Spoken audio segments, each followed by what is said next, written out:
ትንቢተ ሚልክያስ ምዕራፍ 4 ቁጥር 2 ላይ ስሜን ለምትፈሩ ለእናንተ የጽድቅ ፀሐይ ይወጣላችኋል ፈውስም በክንፎቿ ይሆናሉ ተብሎ ተነግሯል። ስሜን ለምትፈሩ ለእናንተ የጽድቅ ፀሐይ ይወጣላችኋል። መቼም አሁን እንደው ወደ የትኛውም ሀገር ብንሄድ በዓለም ላይ አንድ ፀሐይ ናት ያለችው አይደል? ፀሐይ ደግሞ ክንፍ የላትም እና እንደ መጽሐፍ ቅዱስ ሐሳብ ስሜን ለሚፈራ ሰው አንድ ፀሐይ ይወጣል፣ የጽድቅ ፀሐይ ይወጣለታል አለ። ያቺ ፀሐይ ደግሞ ምን አላት አለ? ክንፍ አላት። ፈውስ ደግሞ በክንፎቿ ይደረጋል ብሎ ተናግሯል። እና ለማለት የፈለኩት አሁን እዚህ ጋር እንድንረዳው የፈለኩት መጀመሪያ ኢየሱስ ክርስቶስ ሰው ሆነ ከማለታችን በፊት ከአባቱ ጋር አለ ማለት አለብን። አስቀድሞ ለምሳሌ ቅዱስ አባ ሕርያቆስ በቅዳሴው አብ ፀሐይ፣ ወልድ ፀሐይ፣ መንፈስ ቅዱስ ፀሐይ፣ አሐዱ ውእቱ ፀሐይ ጽድቅ። አብ ፀሐይ ነው፣ ወልድ ፀሐይ ነው፣ መንፈስ ቅዱስ ፀሐይ ነው። አንድ የእውነት ፀሐይ የጽድቅ ፀሐይ አለ አለ። አሁን ይሄ እንደ መናፍቃን ሐሳብ ቅዳሴ ስለሆነ ልክ አይደለም ሊሉት ይችላሉ። ፀሐይ ተብሎ ግን የተጠራው ማን ነው ካልን እግዚአብሔር ነው። እግዚአብሔር ራሱ ፀሐይ ተብሏል። በዚህ ምሳሌ ልናየው የፈለኩት ምንድነው? አብ በክበብ ይመሰላል። ክበብ ማለት ከላይ ክብ አካሉ ማለት ነው። አብ በክበቡ ሲመሰል፣ ወልድ ደግሞ በጸዳሉ በብርሃኑ ይመሰላል ማለት ነው። መንፈስ ቅዱስ ደግሞ በሙቀቱ ይመሰላል። ስለዚህ ስንት ፀሐይ አለ? አንድ ፀሐይ አለ። ስንት ነገር ያለው? ሶስት ነገር ያለው። የእግዚአብሔር ልጅ የሚለውን ለማስረዳት ነው ያመጣሁትና መጀመሪያ እግዚአብሔር አንድ አምላክ ሶስት አካል ነው። በመለኮት አንድ ነው፣ በአካል ሶስት ነው። ስለዚህ አሁን የእግዚአብሔር ልጅ ነው ስንለው ምንድነው? ለምሳሌ ክበብ ከሰማይ ነው ያለው፣ ብርሃን ግን በብርሃን ከክበቡ ሳይለይ ከቤታችን ይገባል። ክበቡ በብርሃኑ በኩል ደግሞ ከየት ይገባል? ከቤታችን ይገባል። ሙቀቱ በክበቡ በኩል ከየት ይገባል? ከቤታችን ይመጣል ማለት ነው። ስለዚህ ከቤታችን የገባው ፀሐይ የት ያለው ፀሐይ ነው? ሰማይ ያለው ፀሐይ ነው። እዚህ ጋር የምናየው ፀሐይ ከክበቡ ያልተለየ ምንድነው ማለት ነው? ክበቡ ምንድነው? ፀሐይ ነው አይደል? ሙቀቱ ምንድነው? ፀሐይ ነው።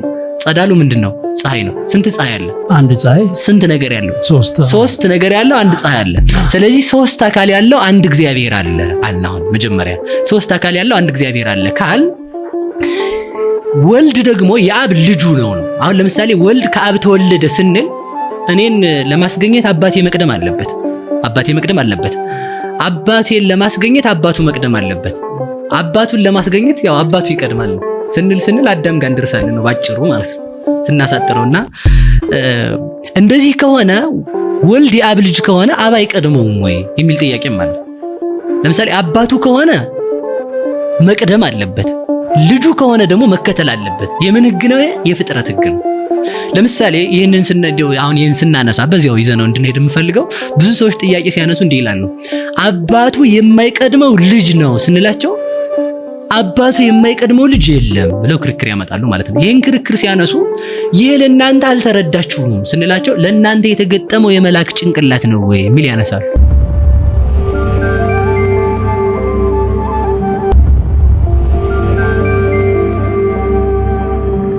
እዚህ ላይም አንድ ጥያቄ ማንሳት እንችላለን። ለምሳሌ ጌታ በወንጌል ምን ብሏል? አልቦ ዘየአምሮ ለአብ ዘእንበለ ወልድ ባይቲቱ ወለዘፈቀደ ወልድ ይከሰት ሎቱ። አብን የሚያውቀው ማን ነው አለ? ወልድ ነው። ከወልድ በቀር ወልድ ሊገልጥለት ከፈቀደ በቀር ማንን የሚያውቀው የለም፣ አብን የሚያውቀው የለም። ስለዚህ ለዚህ ነው ጌታም በወንጌል ሲያስተምር ፊልጶስ ሲጠይቀው ዘረየኪያየ ርእዮ ለአብ፣ እኔን ያየ አብን አየ። ስለዚህ ምን ለማለት ነው የፈለኩት?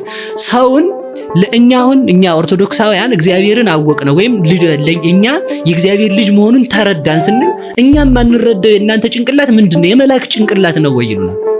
እኛ ግን ያለን የክርስቶስ ልብ ነው። ስለ እግዚአብሔር ማወቅ የሚቻለው በእግዚአብሔር ብቻ ስለሆነ ወልድ ለፈቀደው የገለጠውን የነገረንን ነው የምንዘው። ስለዚህ ፍጥረት እግዚአብሔርን ሊያውቅ የሚችለው እግዚአብሔር በገለጠለት መጠን ልክ ነው። እኛ ኦርቶዶክሳውያን የመላክ ጭንቅላት ተገጠመልን ለማለት ፈልገን ሳይሆን እግዚአብሔር በገለጠልን ልክ እግዚአብሔርን የምናውቀው እኛው ነን። ስለዚህ አባቱ የማይቀድመው ልጅ ነው የምንለው ለዛ ነው። ወልድ የአብ ልጁ ነው አይደል? ይወልደዋል፣ አይቀድመው። ይወልደዋል ግን አይቀድመው። በፍጥረት ሕግ አይቻልም። በፍጥረት ሕግ አይቻልም። የሚወለድ ልጅ አባቱ ከልጁ ቀድሞ መገኘት አለበት። ልጅ ደግሞ ይከተላል። በዚያው ላይ አንድ ጥያቄ እንጠይቃቸው። እግዚአብሔር ይለወጣል? እግዚአብሔር እኔ እግዚአብሔር አምላካችሁ አልለወጥም ብሎናል አይደል? እግዚአብሔር አምላካችን የማይለወጥ ከሆነ የእግዚአብሔር ስሙ የማይለወጥም። እግዚአብሔር በኖረበት ዘመን ስሙ ማን ነው? የአብ ስም አብ ነው። አብ አሁን ኖሮ ነው የወጣለት አይደለም። የእግዚአብሔር ስሙ በኖረበት ዘመን አብ ከሆነ አባት ለመባል ምን ያስፈልጋል? ልጅ ያስፈልጋል። አብ በኖረበት ዘመን ስሙ አብ ከሆነ አብ በኖረበት ዘመን ወልድ አለ ማለት ነው። ኖሮ የተገኘ አይደለም። አባቱ የማይቀድመው ልጅ ወልድ ነው። ስለዚህ አባቱ የማይቀድመው የአባቱ ስልጣን ያለው ልጁ ማን ነው እንላለን? እግዚአብሔር ወልድ ነው። ስለዚህ ወልድን እግዚአብሔር እንዴት እንለዋለን የሚለው ነው ጥያቄው። ወልድ እንዴት እግዚአብሔር ሆነ? የእግዚአብሔር ልጅ ለምሳሌ ሰው የሚወልደው ምንድነው? ሰው ነው የሚወልደው።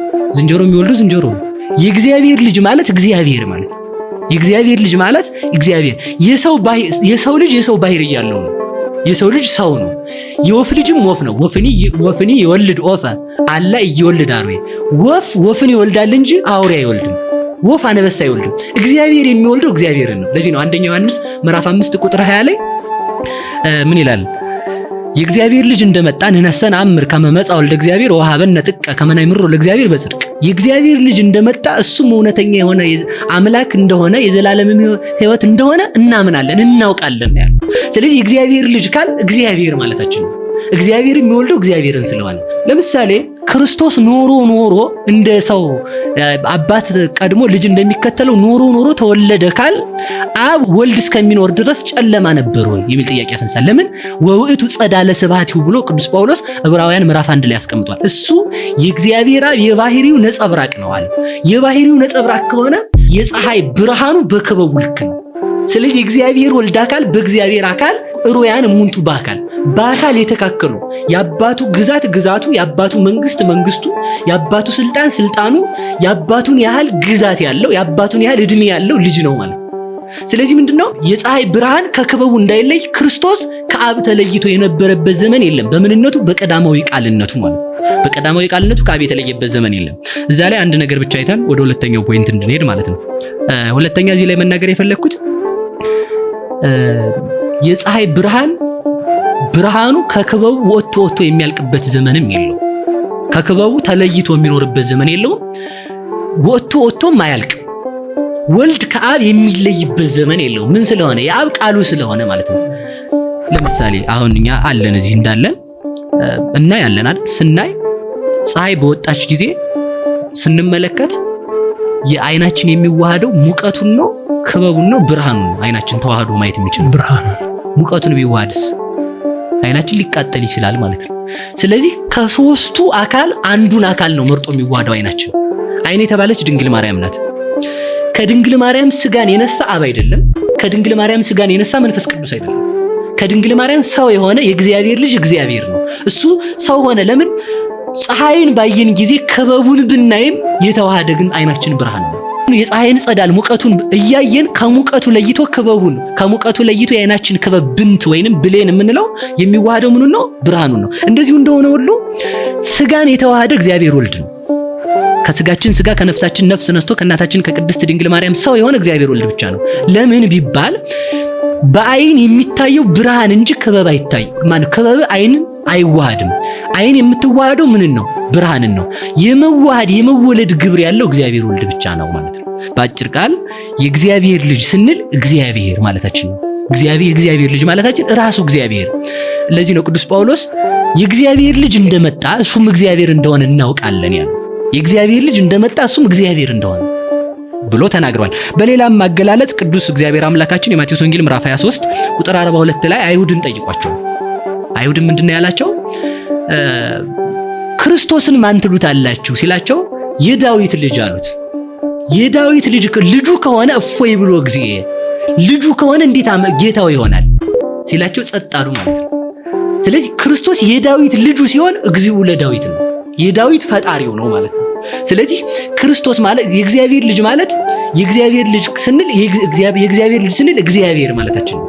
የእግዚአብሔር ልጅ ስንል እግዚአብሔር። ስለዚህ ክርስቶስ ማን ነው ካል እግዚአብሔር ራሱ ነው ማለታችን ነው። ለዚህም የማቴዎስ ወንጌል ምዕራፍ 16 ቁጥር 16 ላይ ብዙ ጊዜ ስለ ሰው ብዙ ማውራት ይችላል።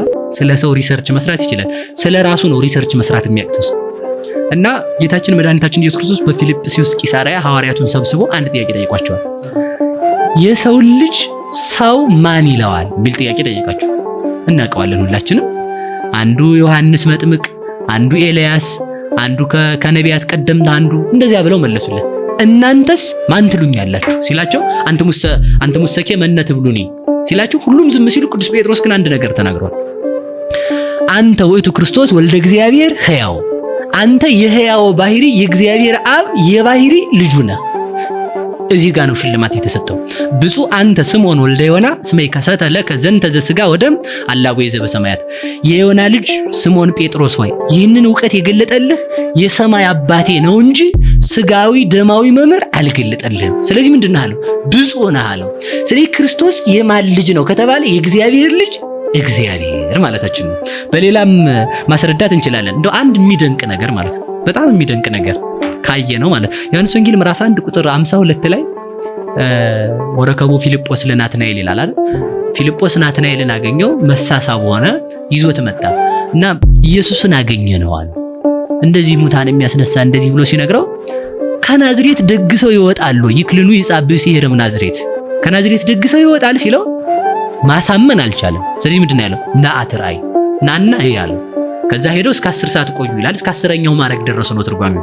ሲሄድ ክርስቶስ ደግሞ አንድ ምስክር መሰከረ። በአማን እስራኤላዊ ዛልቦ ጽልውት ውስጥ ልቡ ክዳት ሽንገላ የሌለበት እስራኤላዊ በእውነት ገና ዛሬ መጣለው። ትርጉሙን እንተው መቼም አተታ ከገባን እዛው ስለምናደር የፈለኳትን ፖይንት ላንሳት። ምንድነው ከዚያም በኋላ እንዲህ አለ ቦይ ባይቴ ታምረኒ ወዴት ነው የምታውቀኝ ሲለው መለሰለት እምቅድመ የጸወከ ፊልጶስ ርዩኩ ከበታይ ተጸበለስ ፊልጶስ ሳይጠራ ከበለሷ ስር አውቃለሁ። እንደው አንድ ነገር ብቻ ልነግርህ ይችላልና ምንድናት እቺ የናትናኤል የተወለደው ክርስቶስ በተወለደበት ዘመን ነበር እና ሄሮድስ ሕፃናትን ስለሚገድል እናቱ በቀፉ አድርጋ ከጸበለስ ላይ ሰቅለው ነበር። ቀን አሞራ እንዳይበላህ ሌሊት እዛው ተኛህበት ቀፎ ውስጥ እባብ መጥቶ እንዳይነድፍህ ስጠብቅህ የነበርኩ እኔ ነኝ የሚል ምልክት ነው የሰጠው። ስለዚህ በለሷ ላይ የጠበቅኩህ እኔ ነኝ አለው። ሌሎቹ ትርጓሜያት እንደተጠበቁ ሆኑ። ይህን ሲለው በአማን አንተ ወልደ እግዚአብሔር ወንጉሶሙ ለአይሁድ ነው ያለው። አንተ በእውነት የአይሁድ የእስራኤል ንጉሥ ነህ የእግዚአብሔር ልጅም ነህ ሲለው ሾመህ ሙታል አለ። እሱ ያደረገው የበሬ ግንባር የምታክል የእስራኤል ንጉሥ ነው ያደረገው። እስራኤል ደግሞ ትንሽ ሀገር ናት። ከዛ ምን አለው? አማን ብለከ እምዝ ትሬይ ዘይአቢ እምዝ እንዘ ይትራሃዋ ሰማያት ወመላእክት እግዚአብሔር ያርጉ ይወርዱው በልጓ ለማየው እውነት እላለሁ ከዚህም በኋላ አለው ከዚህ የሚበልጥ ታያለ። እበለስ ራየው ስላልኩ አመንክን? አሁን ሰማይ ተከፍቶ መላእክት ወደ ሰው ልጅ ሲወጡ ወደ ሰው ልጅ ሲወርዱ ታያለ። በጣም የሚደንቅ ነው።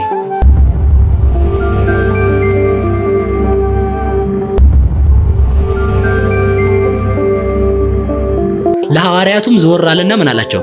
እንግዲህ ወደ አላቸው አማን ብለክሙ እንዝ ትሬዩ ዘይአቢ እንዘ ይትራሃዋ ሰማያት ወመላእክት እግዚአብሔር ያርጉ ይወርዱ በልጓ ለማየው እውነት እላችኋለሁ ከዚህም በኋላ መላእክት ወደ ሰው ልጅ ሲወጡ ሲወርዱ ታያላችሁ። እኔ በጣም አንድ ጥያቄ አለኝ እዚህ ላይ ማለት ነው።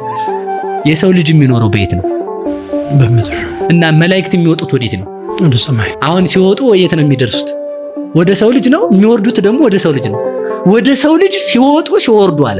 የሚወጡት ወደ ሰው ልጅ ነው፣ የሚወርዱት ወደ ሰው ልጅ ነው። ይሄ ማለት ምን ማለት ነው? ይሄ ማለት ምን ማለት ነው? ባጭር ቃል ማለት ነው ወደ ሰው ልጅ ሲወጡ ሲወርዱ ታያለህ ማለት ከዛ የምልካቸው እኔ ነኝ። ከዚህም ደግሞ ሲመጡ የሚያገኙኝ እኔን ነው። ምክንያቱም እርገተ ስጋ በማይፀን እርገተ ቃል በ40 ቀን ነው። ቃል ከስጋ ጋር ሲዋሃድ ስጋ አሃዚ ዓለም ሆኗል። በድንግል ማርያም በእናታችን ማይፀን ማለት ነው። በድንግል ማርያም ስጋ አሃዚ ዓለም ስለሆነ ስለዚህ ምን ማለት ነው?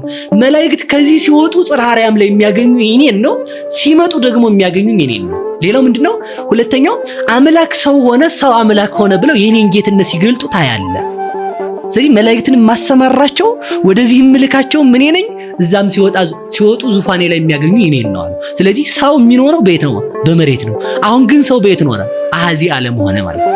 ስለዚህ ይሄ ምንን ያስረዳለታል? ክርስቶስ እግዚአብሔር እንደሆነ ሲወጡ የሚያገኙት እሱን ነው፣ ሲወርዱ የሚያገኙት እሱን ነው። ስለዚህ የባህሪ አምላክነቱን በዚህ አስረድቷቸዋል። እና ባጭሩ የእግዚአብሔር ልጅ ነው ስንል ራሱ እግዚአብሔር ነው ማለታችን። ራሱ እግዚአብሔር ነው።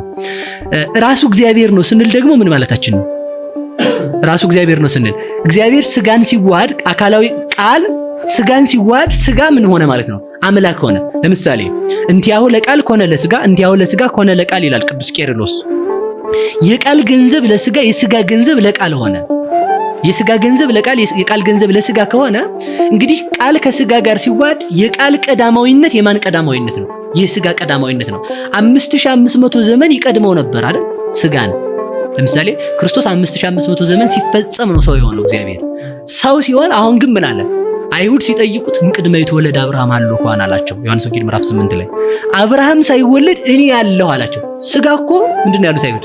ወነሱ እብነ ከመዩ ግርው አይደል የሚል 50 ዓመት አልብከ አብርሃም ሐሪከ 50 ዓመት ያልሞላ አብርሃም ሳይወለድን ያለው ምትል አሉ። አይሁድ አምላክነቱ ገብቷቸዋል። አይሁድ የገባቸውን አምላክነት አልገባኝም ማለት ከአይሁድ ማነስ ነው ማለት ነው።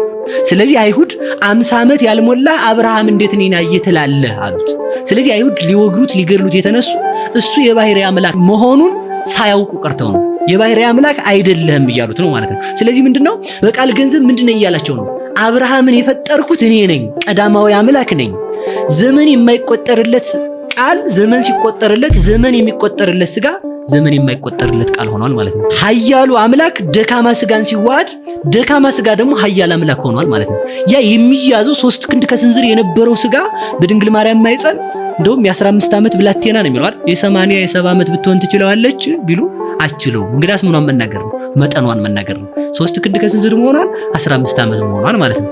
ስለዚህ ዓለማት የማይችሉት እግዚአብሔር 3 ክንድ ከስንዝር ሆኖ ግን ምን ይላል? እምቅድመ ይትወለድ አብርሃም አለው እንኳን ይላል ማለት ነው። አሁን ደግሞ ምን ሆነ?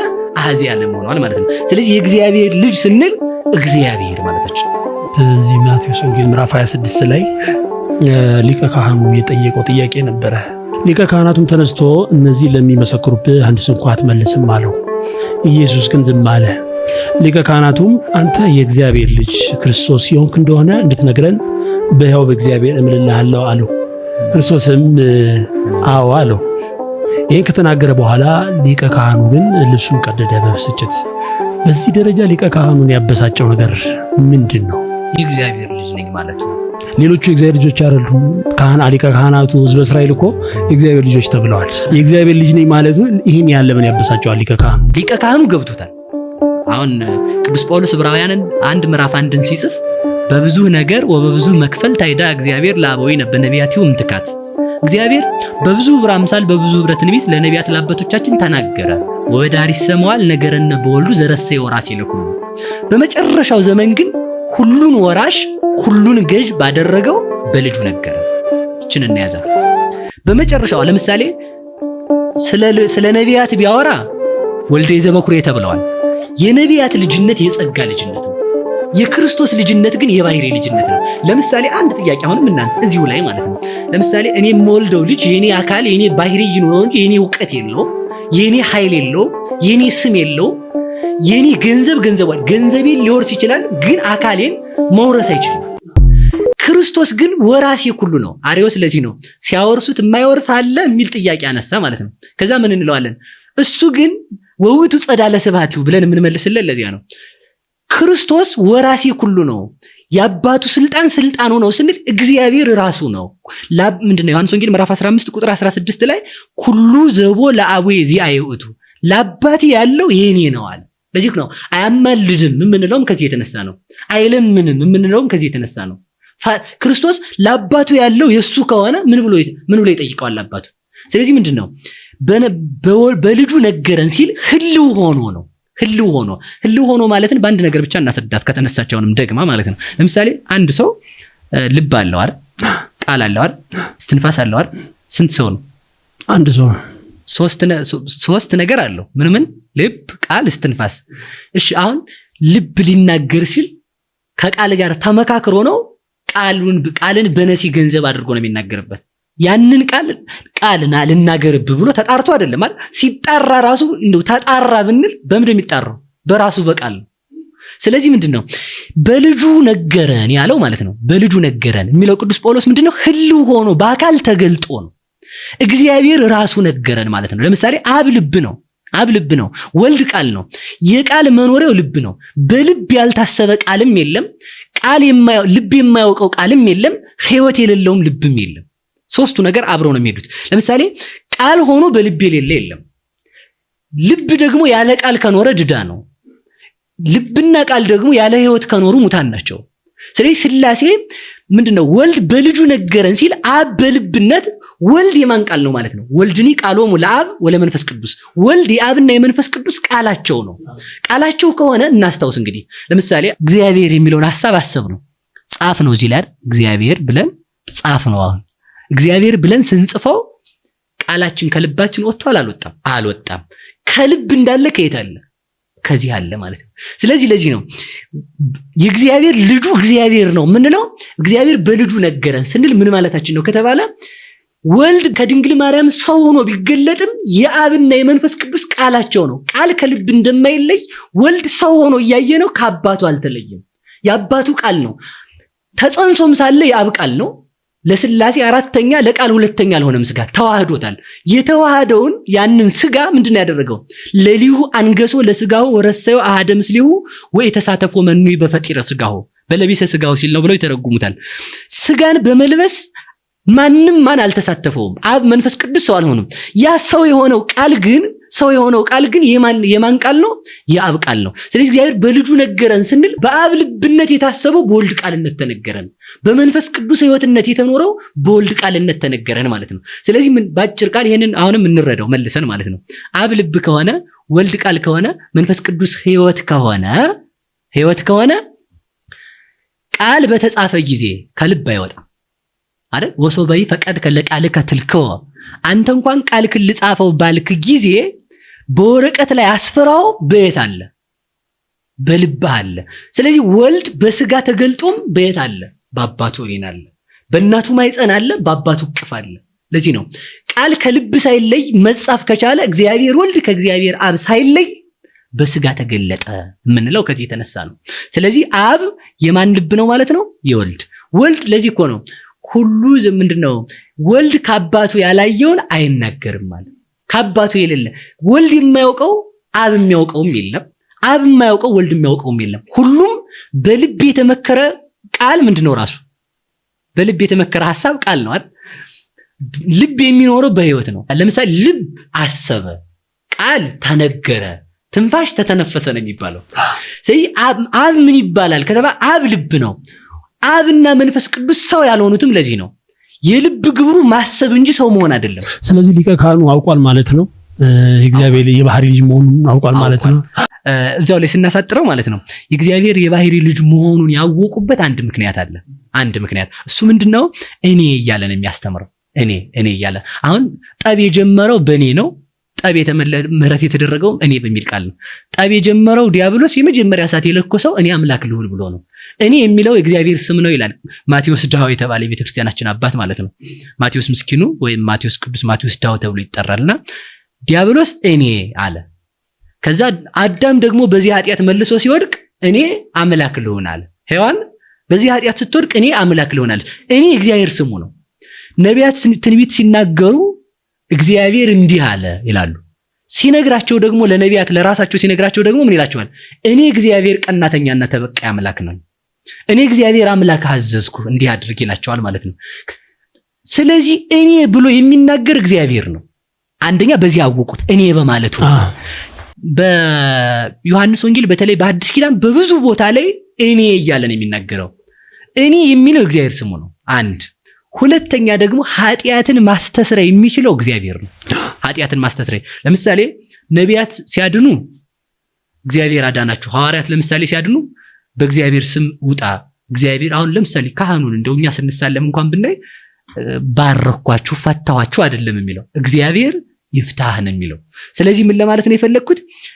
ነቢያት ሲያስተምሩ፣ ነቢያት ሲያድኑ፣ ሐዋርያት ሲያድኑ እግዚአብሔር አዳናችሁ፣ በእግዚአብሔር ስም ዳን፣ በእግዚአብሔር ስም ተነስ፣ በእግዚአብሔር ስም ሂድ፣ በእግዚአብሔር ስም ንጻ እያሉ ያድናሉ።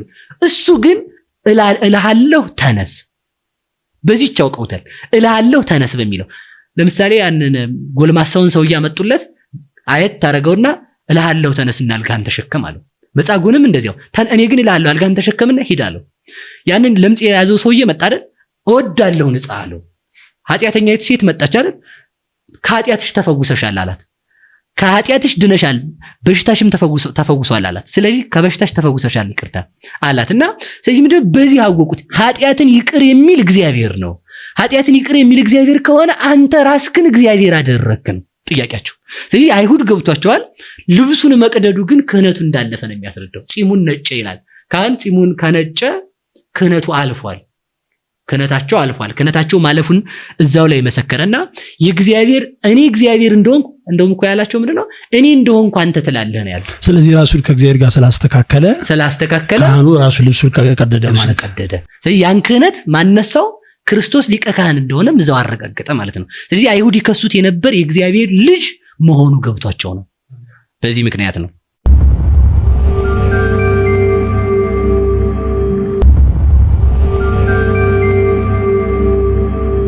ጥሩ ምላሽ ነው ያገኘነው። ምናልባት ሁለተኛው ልደቱን ልናነሳ የምንችልበት ጥያቄ ነው የምሰጡት። አምላክ ሰው ሆነ ስንል እንዴት ነው? እንዴትስ ነው ሰው የሆነ? የመጀመሪያው አምላክ ሰው ሆነ ስንል አንድ ነገር መያዝ አለብን። አምላክ ሰው የሆነው በተዋህዶ ነው። በተዋህዶ ማለትም ቅዱስ ቄርሎስ እንደተረጎመው ብዙ ሊቃውንት አባቶቻችን ተርጉመውታል። ሰው ተዋህዶ ማለት ከሁለት አካል አንድ አካል ጥምረት መፍጠር መዋሃድ ነው። ቅዱስ ቄርሎስ የተረጎመበት አንዱ ምንድነው? ወበከመ ብርት ዘአርሰንዎ በእሳት፣ ከእሳት ውስጥ እንደገባ ብረት ነው። ተዋህዶ ብረቱ መጀመሪያ ሳይግል አይመሰልበትም፣ ከጋለ በኋላ ነው የሚመሰልበት፣ ቀይ ከሆነ በኋላ ማለት ነው። ስለዚህ ይህንን ብረት ከእሳት ውስጥ ስንከተው ብረቱ የእሳቱን እሳትነት ብሩህነትና የእሳቱን ርቀት ይነሳዋል፣ ግዙፉ ብረት። ስለዚህ እሳቱ ከብረቱ ጋር ሲዋሃድ ብረት አያቃጥልም፣ አንድ ብረት ይመታል፣ ሁለት ብረት ይዳሰሳል፣ ሶስት ስለዚህ እሳት አይጨበጥም፣ አንድ እሳት አይመታም፣ ሁለት እሳት ብርሃን ነው፣ ሶስት ስለዚህ ብረቱን ከእሳት ባስገባነው ጊዜ ብረቱ የእሳቱን ባህሪ ይይዘዋል። ብረቱ ምን ይሆናል? ከዛ በኋላ እሳት ይሆናል። ለምሳሌ አንድን ብረት ቀይ የሆነውን ብረት በጉጠት አንስቼ ጠጋ ባደርግ ብረት እንዳታስነካኝ ነው የሚባለው፣ እሳት እንዳታስፈጀኝ ነው የሚባለው። እሳት ነው ምኑን ወረሰ? ብረቱ የእሳቱን ባህሪ ማለት የእሳቱን ባህሪ አካሉን ሁሉን ወርሷል። ስለዚህ አንደኛው ብረት ይመታል፣ ብረት ይያዛል፣ ብረት ይጨበጣል፣ ይዳሰሳል። እሳት ደግሞ እሳት አይጨበጥም፣ እሳት አይዳሰስም፣ እሳት አይመታም። እነዚህ ሁለት ባህሪያት አሉ እሳትና ብረት ላይ ስናይ። እነዚህ ከተዋሃዱ በኋላ ግን ለምሳሌ በመዶሻ ስመታ እሳቱን ነው የመታሁት፣ ብረቱን ነው የመታሁት፣ መለየት ይከብዳል። እሳቱ የሚመታው ያው ብረት ስለሆነ ብረት ልንል እንችላለን። እሺ እሳቱ ግን አለ የለም? አለ። ግን እሺ ስጨብጥ እሳቱን ነው የጨበጥኩት፣ ብረቱን ነው? የሚጨበጥ ብረት ነው፣ እሳት አይጨበጥም። እና እሳቱ የሚፈጅ ማን ነው ደግሞ? እሳቱ ነው የሚፈጅ። እሳቱ ከሆነ የሚጨበጥ ማን ነው? ብረት። ሲተዋሃዱ ማለት በአጭር ቃል ክርስቶስ ማለት ለምሳሌ እሳት በመለኮት ነው የሚመሰለው። እሳት አይጨበጥም፣ እግዚአብሔር አይያዝም። እሳት ለምሳሌ እግዚአብሔር አይታይም። እግዚአብሔር ያየው ፍጡር ማንንም የለም። እግዚአብሔር አይታይም፣ እግዚአብሔር አይዳሰስም፣ እግዚአብሔር አይጨበጥም፣ እግዚአብሔር አይራብም፣ እግዚአብሔር አይተኛም፣ እግዚአብሔር አይነሳም፣ እግዚአብሔር አይደክምም፣ እግዚአብሔር አይበላም። እነዚህ ሁሉ አይሆኑም፣ በእግዚአብሔር ላይ የሉበትም እነዚህ ሁሉ ነገር። ስለዚህ ያ የሚያቃጥለው እሳት የማያቃጥለውን ብረት ሲዋሃድ የማያቃጥለው ብረት የሚያቃጥል እሳት ሆነ ማለት ነው። የማይያዘው እሳት የሚያዘውን ብረት ሲዋሃድ የማይያዘው እሳት በሚያዝ ብረት ተያዘ ማለት ነው። ያ የማይታይ አምላክ የሚታይ ስጋን ሲዋሃድ ታየ ማለት ነው። እግዚአብሔርን አየነው፣ ንነሰ በላይነው ወሰተይነ ምስሌሁ፣ እኛ ከእርሱ ጋር በላን ጠጣን፣ አየነው፣ ዳሰስነው አለ አባ ሕርያቆስ። ይህንን ወስዶ ማለት ነው። ስለዚህ ምንድነው በአጭር ቃል ለማለት የፈለግኩት ተዋህዶ የቃል ከስጋ ጋር መዋሃድ። እግዚአብሔር ሰው ሆነ ስንል በተዋህዶ ነው። የቃል ገንዘብ ለስጋ የስጋ ገንዘብ ለቃል ሆኖ እግዚአብሔር አይታይም። የማይታይ አምላክ የሚታይ ስጋን ተዋህዷል። የማይጨበጥ አምላክ የሚጨበጥ ስጋን ተዋህዷል። የማይሞት አምላክ የሚሞት ስጋን ተዋህዷል። የሞተን አይደለም ያልኩት። የማይራብ አምላክ የሚራብ ስጋን ተዋህዷል። የማይዳሰስም አምላክ የሚዳሰስ ስጋን ተዋህዷል። ስለዚህ ተዋህዶ ከሆነ እናያዝ እንግዲህ ተዋህዶ ነው። በተዋህዶ ሰው ሆኗል። ለምሳሌ አምላክ እንዴት ይመታል የሚል ሰው ካለ ምን ብለን እንመልስለታለን? በስጋው ተመታ እንለዋለን። ስጋን ስለተዋሃደ አምላክ በስጋ ተራበ፣ በስጋ ተጠማ፣ በስጋ ተሰደደ፣ በስጋ ሞተ፣ በስጋ ተያዘ እንላለን። እግዚአብሔር ያድጋል? እንደው ሌላው እንደው አንዱ ጥያቄ እንደው የጅል ጥያቄ ቢሆን ላንሰው እግዚአብሔር አያድግም ማለት እንደ እግዚአብሔር አሁን ለምሳሌ ሰማይኒ መንበሬ ወምድርኒ መከየደገረ አየኑ ቤተ ታንጹ ለስፋቴ ሰማይ ዙፋኔ ምድር መረገጫ ከሆነ ለኔ ወዴት ቤት ልትሰሩ ትችላላችሁ አለ። አሁን ደሞኛ ምን ይያልን ያለነው ደግሞ በድንግል ማርያም ማህፀን 9 ወር ከ5 ቀን ተቀመጠ ነው ይያልን ያለ። እንደዚህ ከሆነ እግዚአብሔር አይወለድም፣ እግዚአብሔር አያድግም። ለምሳሌ እግዚአብሔር ሲጸነስ በጥንት አካል ነው የተጸነሰው ማለት ነው። አምላክ ነኝ ብሎ የ6 ወር ሆኖ አይደለም የተጸነሰው ወይም የ40 ቀን ሆኖ አይደለም የተጸነሰው። ህፃናት በሚሳሉበት መልክ ራሱን ሳለ። ራሱን በዚያ በህፃናት በሚሳሉበት ለምሳሌ የዕለት ጽንስ አለ አይደል? ህፃን ልጅ ከዕለት ጽንስ ጀምሮ ነው በበቅ ላይ ቀን የሚባለው። ከዕለት ጽንስ ጀምሮ የዕለት ጽንስ አምላክ ነኝ ብሎ መለኮት ከስጋ ጋር ስለተዋሃደ ዕለቱን ላሳድገው ሳይል በየጥቂቱ ሰው ሆኖ ተጸነሰ ማለት ነው። ስለዚህ በየጥቂቱ አደገ። የማያድገው አደገ በምን? በስጋው በለበሰው ስጋ አደገ። ምክንያቱም የማይያዘው በምን ተያዘ ብለናል? በብረት ተያዛል እኮ ሰው። የማያድግ ሆኖ ግን በስጋ አደገ፣ በስጋ ተጸነሰ። ያ ስንል ከሁለት አካል አንድ አካል ነው አሁንም ነው። ለምሳሌ አብ ወልድ መንፈስ ቅዱስ በማይጸነ ማርያም አደሩ። በተለይ አካሉ ግን ሰው የሆነ ማን? ቃል ወልድ ብቻ ነው። ለምን ወልድ ብቻ ሰው ሆነ ስንል ሰው የመሆን ግብር ያለው ወልድ ብቻ ስለሆነ ቅድም አንስተናል። የመጻፍ ግብር ያለው ቃል ነው። ልብ ግን የማሰብ ግብር ነው ያለው። ሕይወት ደግሞ የመኖር ግብር ነው ያለው። ስለዚህ ወልድ ሰው ስለሆነ መጻፍ የሚችል የመወለድ ግብር ያለው ሰው የመሆን ግብር ያለው ወልድ ነው። ስለዚህ ወልድ ሰው ሆነ ስንል ቅድም እናስታውስ። አሁን ደግሞ አንድ ነገር ማለት ነው። አይናችን የተዋሃደው ክበቡን ሳይሆን ሙቀቱን ሳይሆን ምኑን ነው አለ? ብርሃን። ግን ሶስቱም መጥተዋል አልመጡም? መጥተዋል። ስለዚህ አብ ለአጽንኦ አድሯል፣ ወልድ ለተዋህዶ አድሯል፣ መንፈስ ቅዱስ ለአጽንኦ በማይጸነ ማርያም አድሯል። ሲያድሩ ግን ሰው የሆነ በተለየ አካሉ ወልድ ነው። ስለዚህ ወልድ አካላዊ ቃል ከስጋ ጋር ሲዋሃድ ስጋ የዚያን ጊዜ ምን ሆነ ማለት ነው? አምላክ ሆነ ማለት ነው። አምላክ ሆነ። ለምሳሌ እስመ ደም ይትሄለቁ ለለባሲሁ ይላል ቅዱስ ሰለባስትሪዮስ በሃይማኖተ አበው። ደም ለለባሹ ይቆጠራል። አምላክ ሰው ስለሆነ ምን መባል ተገባው? የዕለት ጽንስ ሆነ። ከዛ በኋላ ሁሉን የሚመግበው ጌታ በትብት መመገብ ያዘ። ሁሉን የሚይዘው አምላክ በድንግል ማርያም ማኅፀን ተወሰነ። ለዚህ ነው ሰው እንደመሆኑ ተጸነሰ ስንል፣ ሰው እንደመሆኑ በጥንተ አካል በድንግል ማርያም ማኅፀን ተጸነሰ ስንል፣ አምላክ እንደመሆኑ ደግሞ ሕፃናትን በእናታቸው ማኅፀን ይስላል።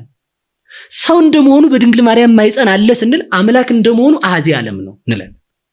ሰው እንደመሆኑ በትብት እየተመገበ ነው ስንል፣ አምላክ እንደመሆኑ አራቱን ባህሪያት ለአራቱ ባህሪያት ይመግባል። እቺማ ትገባማ። አራቱን ባህሪያት ለአራቱ ባህሪያት ማለት ሰው የሚበላው እሳትን በእሳት ባህሪው፣ ለኦክሲጅን ነው የሚገባው፣ ውሃ ለውሃ የውሃ ባህሪ ያለን እና አራቱን ባህሪያት ለአራቱ ባህሪያት እየመገበ ነው። ለመላእክት ምስጋናን ይመግባል፣ ለዓይን ማየትን፣ ለጆሮ መስማትን፣ ለልብ ማሰብን፣ ለነዚህ ሁሉ ፍጥረታት ይመግባል። ስለዚህ ባጭር ቃል በእናቱ ሰው እንደመሆኑ በእናቱ ማኅፀን አለ ስንል፣ አምላክ እንደመሆኑ ደግሞ ሱራፌል ኪሩቤል እየሰገዱለት ነው። ያ የዕለት ጽንስ የሆነው አምላክ ሰው ሲሆን፣ ሰው ደግሞ ምን ሆነ? አምላክ ሆነ። የዚያን ጊዜ ምንድነው? እንዛሃሎ ውስተ ከርሰ እሙ ውእቱ ይመልእ ሰማያተ ወምድረ ወመትሕተ ምድር። ሰው እንደመሆኑ በእናቱ ማኅፀን ተቀምጦ ሳለ አምላክ እንደመሆኑ ደግሞ ዓለማትን ይዟል። ለምሳሌ እንደው አንድ ምሳሌ ላንሳ። እቺ ያዕቆብ መሰል አለች። ከታች ድንጋይ ላይ ነው ያለችው፣ ከላይ ደግሞ ንጉስ ተቀምጦባታል። እሷ ንጉሱን ተሸክማለች፣ ከታች ደግሞ ድንጋዩ ተሸክሟታል ማለት ነው። እና ከታች ሊቃውንት አባቶቻችን ሲተረጉሙ ምን ይላሉ? ወኮኩሰ ክርስቶስ ውእቱ ይላሉ አይደል? አለት የተባለው ክርስቶስ ነው አሉ። አለት የተባለው ክርስቶስ ከሆነ መሰላል የተባለችው ቅድስት ድንግል ማርያም ናት። የመሰላሉ እርከን የእመቤታችን የንጽህናዋ የቅድስናዋ መላእክት ስለ ንጽህናዋ ቅድስናዋ እያስደነቃቸው እህታችን እያሉ በቤተ መቅደስ ሊያመሰግኗት የሚወጡባት የሚወርዱባት የቅድስናቸው ምሳሌ ነው። ያ ከላይ የተቀመጠው ንጉስ እግዚአብሔር ነው። አናቷ ላይ ማለት ከማህፀኗ ነው። ዙፋን የማህፀኗ ምሳሌ ነው። ንጉስ የወልደ እግዚአብሔር ምሳሌ ነው። ከላይ ተሸክመዋለች፣ ከታች ደግሞ ተሸክሟታል ማለት ነው። ስለዚህ ክርስቶስ ድንግል ማርያም እናቱ እንደመሆኑ ይዘዋለች፣ አምላክ እንደመሆኑ ደግሞ ይዟታል። ስለዚህ በአጭር ቃል አምላክ ሰው ሆነ ስንል ተዋህዶ ነው። ተዋህዶ ማለት ደግሞ አካላዊ ቃል ሰው ሲሆን፣ ለምሳሌ እግዚአብሔር ዘመን አለው። እንደውም ሊቃውንት አባቶቻችን የሚሉት አንተ ክመ ወአመቲከን ይያልቅ። ቅዱስ ዳዊት ራሱ አንተ ነህ፣ ዓመቶችም ከቶ አያልቁ። እግዚአብሔር መነሻ አለው። መነሻ ካለው መድረሻ አለው። መድረሻም ካለው ኃላፊ ሊሆን ነው ማለት ነው። ሁለቱ ስብሐት። ስለዚህ እግዚአብሔር ከማያልቅ ዘመኑ የሚያልቅ ዘመን አመጣ። በሚያልቅ ዘመኑ ውስጥ ደግሞ ሰው ሲሆን ተመልከቱ እንግዲህ 30 ዓመት ሞላው ብለህ ቆጠርንለት ማለት ነው። 30 ዓመት ሞላው ብለን ስንቆጥር ለማን ነው የምንቆጥረው? እግዚአብሔር በ9 ወር ሆነው ከዛ ተወለደ ከዛ ተጠመቀ ስንል 30 ዓመት ሲሞላው ተጠመቃል። ዘመን የማይቆጠርለት ቃል ዘመን የሚቆጠርለት ስጋን ሲዋሃድ ምን ሆነ? 30 ዓመት ሞላው ብለን ቆጠር። ዘመን የሚቆጠርለት ስጋ ደግሞ ዘመን የማይቆጠርለት ቃልን ሲዋሃድ ሄዶ አሐዚ ዓለም ሆነ ማለት ነው። መላእክት እንደውም ሊቁ ምን ይላል?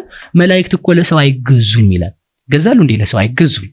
አኮኑ መላእክት ይገንዩ ለሰብ። መላእክት ለሰው አይገዙም። እንግዲያውስ ለምሳሌ እንደው አንድ ነገርና ቅዱስ ሉቃስ አንድ ነገር ይላል። መላእክት ሊያገለግሉ ምንድነው የሚያጽናናው መልአክ ታየው ይላል። ጌቴሴማኒውን አንስቶ ማለት ነው። እንግዲህ ክርስቶስን የሚያጽናናው መልአክ ተገለጠለት ማለት ነው። የመላእክትን ጌታ መልአክ ያጽናናው አይደል? አባ ጊዮርጊስ ዘጋስጫ ይሄንን ይዞ ሲናገር ምን ይላል?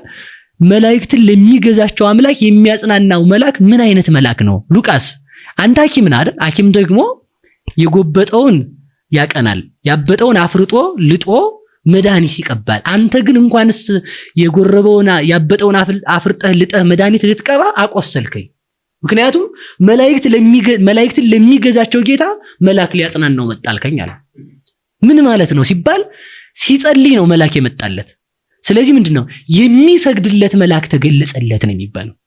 የሚሰግድለት መልአክ ተገለጸለት። ምክንያቱም ለክርስቶስ ለማጽናናት አይደለም መላእክት የሚመጡት። ምን ለማለት ነው? የባህሪ አምላክ ስለሆነ ሊሰግዱለት ነው የሚመጣው። ስለዚህ አምላክ ሰው ሆነ ስንል በተዋህዶ እግዚአብሔር ስፉሁ መለኮት ስፋቱን ሳይለቅ ውሱን ስጋ ውሱንነቱን ሳይለቅ ስፉ መለኮትን፣ ኃያሉ አምላክ ኃያልነቱን ሳይለቅ ደካማ ስጋን ተዋህዶ ነውና ደካማ ስጋ ደካማነቱን ሳይለቅ ኃያል መለኮትን ሆነ ማለታችን ነው። ይህንን ሲናገርም ለምሳሌ አንድ ጥያቄ መጠየቅ እንችላለን። የቃል አሁን ሐሳብ እናስባለን አይደል? የሐሳብ ከልብ መወለድ እንዴት ነው ይላል ቅዱስ ጎርጎርዮስ በሃይማኖተ አበው ምዕራፍ 13 ቁጥር 16 ላይ ሲጠይቅ ልደተ ህሊና እምልብ ወፎ እቱ። የሐሳብ ከልብ መወለድ እንዴት ነው እናውቃለን? እሺ ያንን ተው። ልደተ ቃል እምልሳን ምን ይመስል? የቃልስ ከምላስ መወለድ መነገር ምን ይመስላል? ይሄ ሌላ ጥያቄ ነው። ስለዚህ ምን ይላል? እኔ አላውቅም ካልከኝ እመሳ አይመርነ ለግዚያ ሁሉ እማይጸጽነ እበዮ። ይህንን አውቃለሁ የምትል ከሆነ ይህንን ያንተን በራስህ ያለውን ሐሳብ ከልብ መወለዱን ቃል ከልሳን ካንደበትህ ቃል መነገሩን ከምላስህ እንዴት እንደሚወለድ ካላወቅ ሰማይና ምድርን የሚገዛን አምላክ እንዴት ልታውቀው ትችላለህ ይላል። ስለዚህ ምን ለማለት ነው የፈለግኩት? ያ ቃል ስጋን ተዋሃደ። ልደቱ ግን አይታወቅም። ካወቅነው እግዚአብሔር አይደለም። ቀዳማዊው ዳህራዊ ስጋን ተዋህዷል። ከመቀዳም ምንድነው? ከመነቅ ዘእምነቅ ወብርሃን ዘእምብርሃን። ከብርሃን እንደሚገኝ ብርሃን፣ ከምንጭ እንደሚገኝ ምንጭ፣ ከጸዳል እንደሚገኝ ጸዳል ነው። ከአብ የተገኘው ብርሃን ያ ስጋን ሲዋሃድ ስጋ ከዚያ በኋላ አምላክ ሆነ። ስለዚህ ሰውም አምላክም ተብሎ ሳይሆን የሚነገርለት አምላክ ወሰብ ተብሎ ይነገራል። ለምሳሌ ጥያቄ ማንሳት እንችላለን። የተወለደ ሰው ነው አምላክ ነው?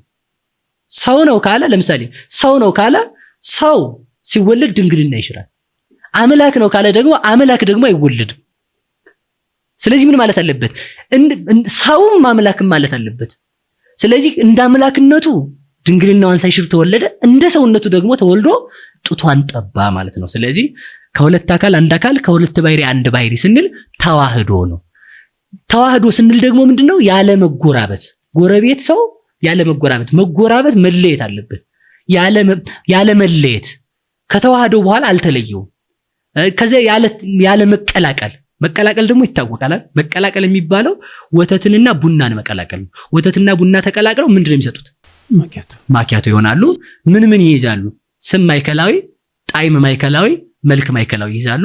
ቡናም አይደለም፣ ወተትም አይደለም፣ ነጭም አይደለም፣ ጥቁርም አይደለም፣ ወተትም አይደለም፣ ቡናም አይደለም ይዝ ማኪያቶ የሚል ይወጣለታል ማለት።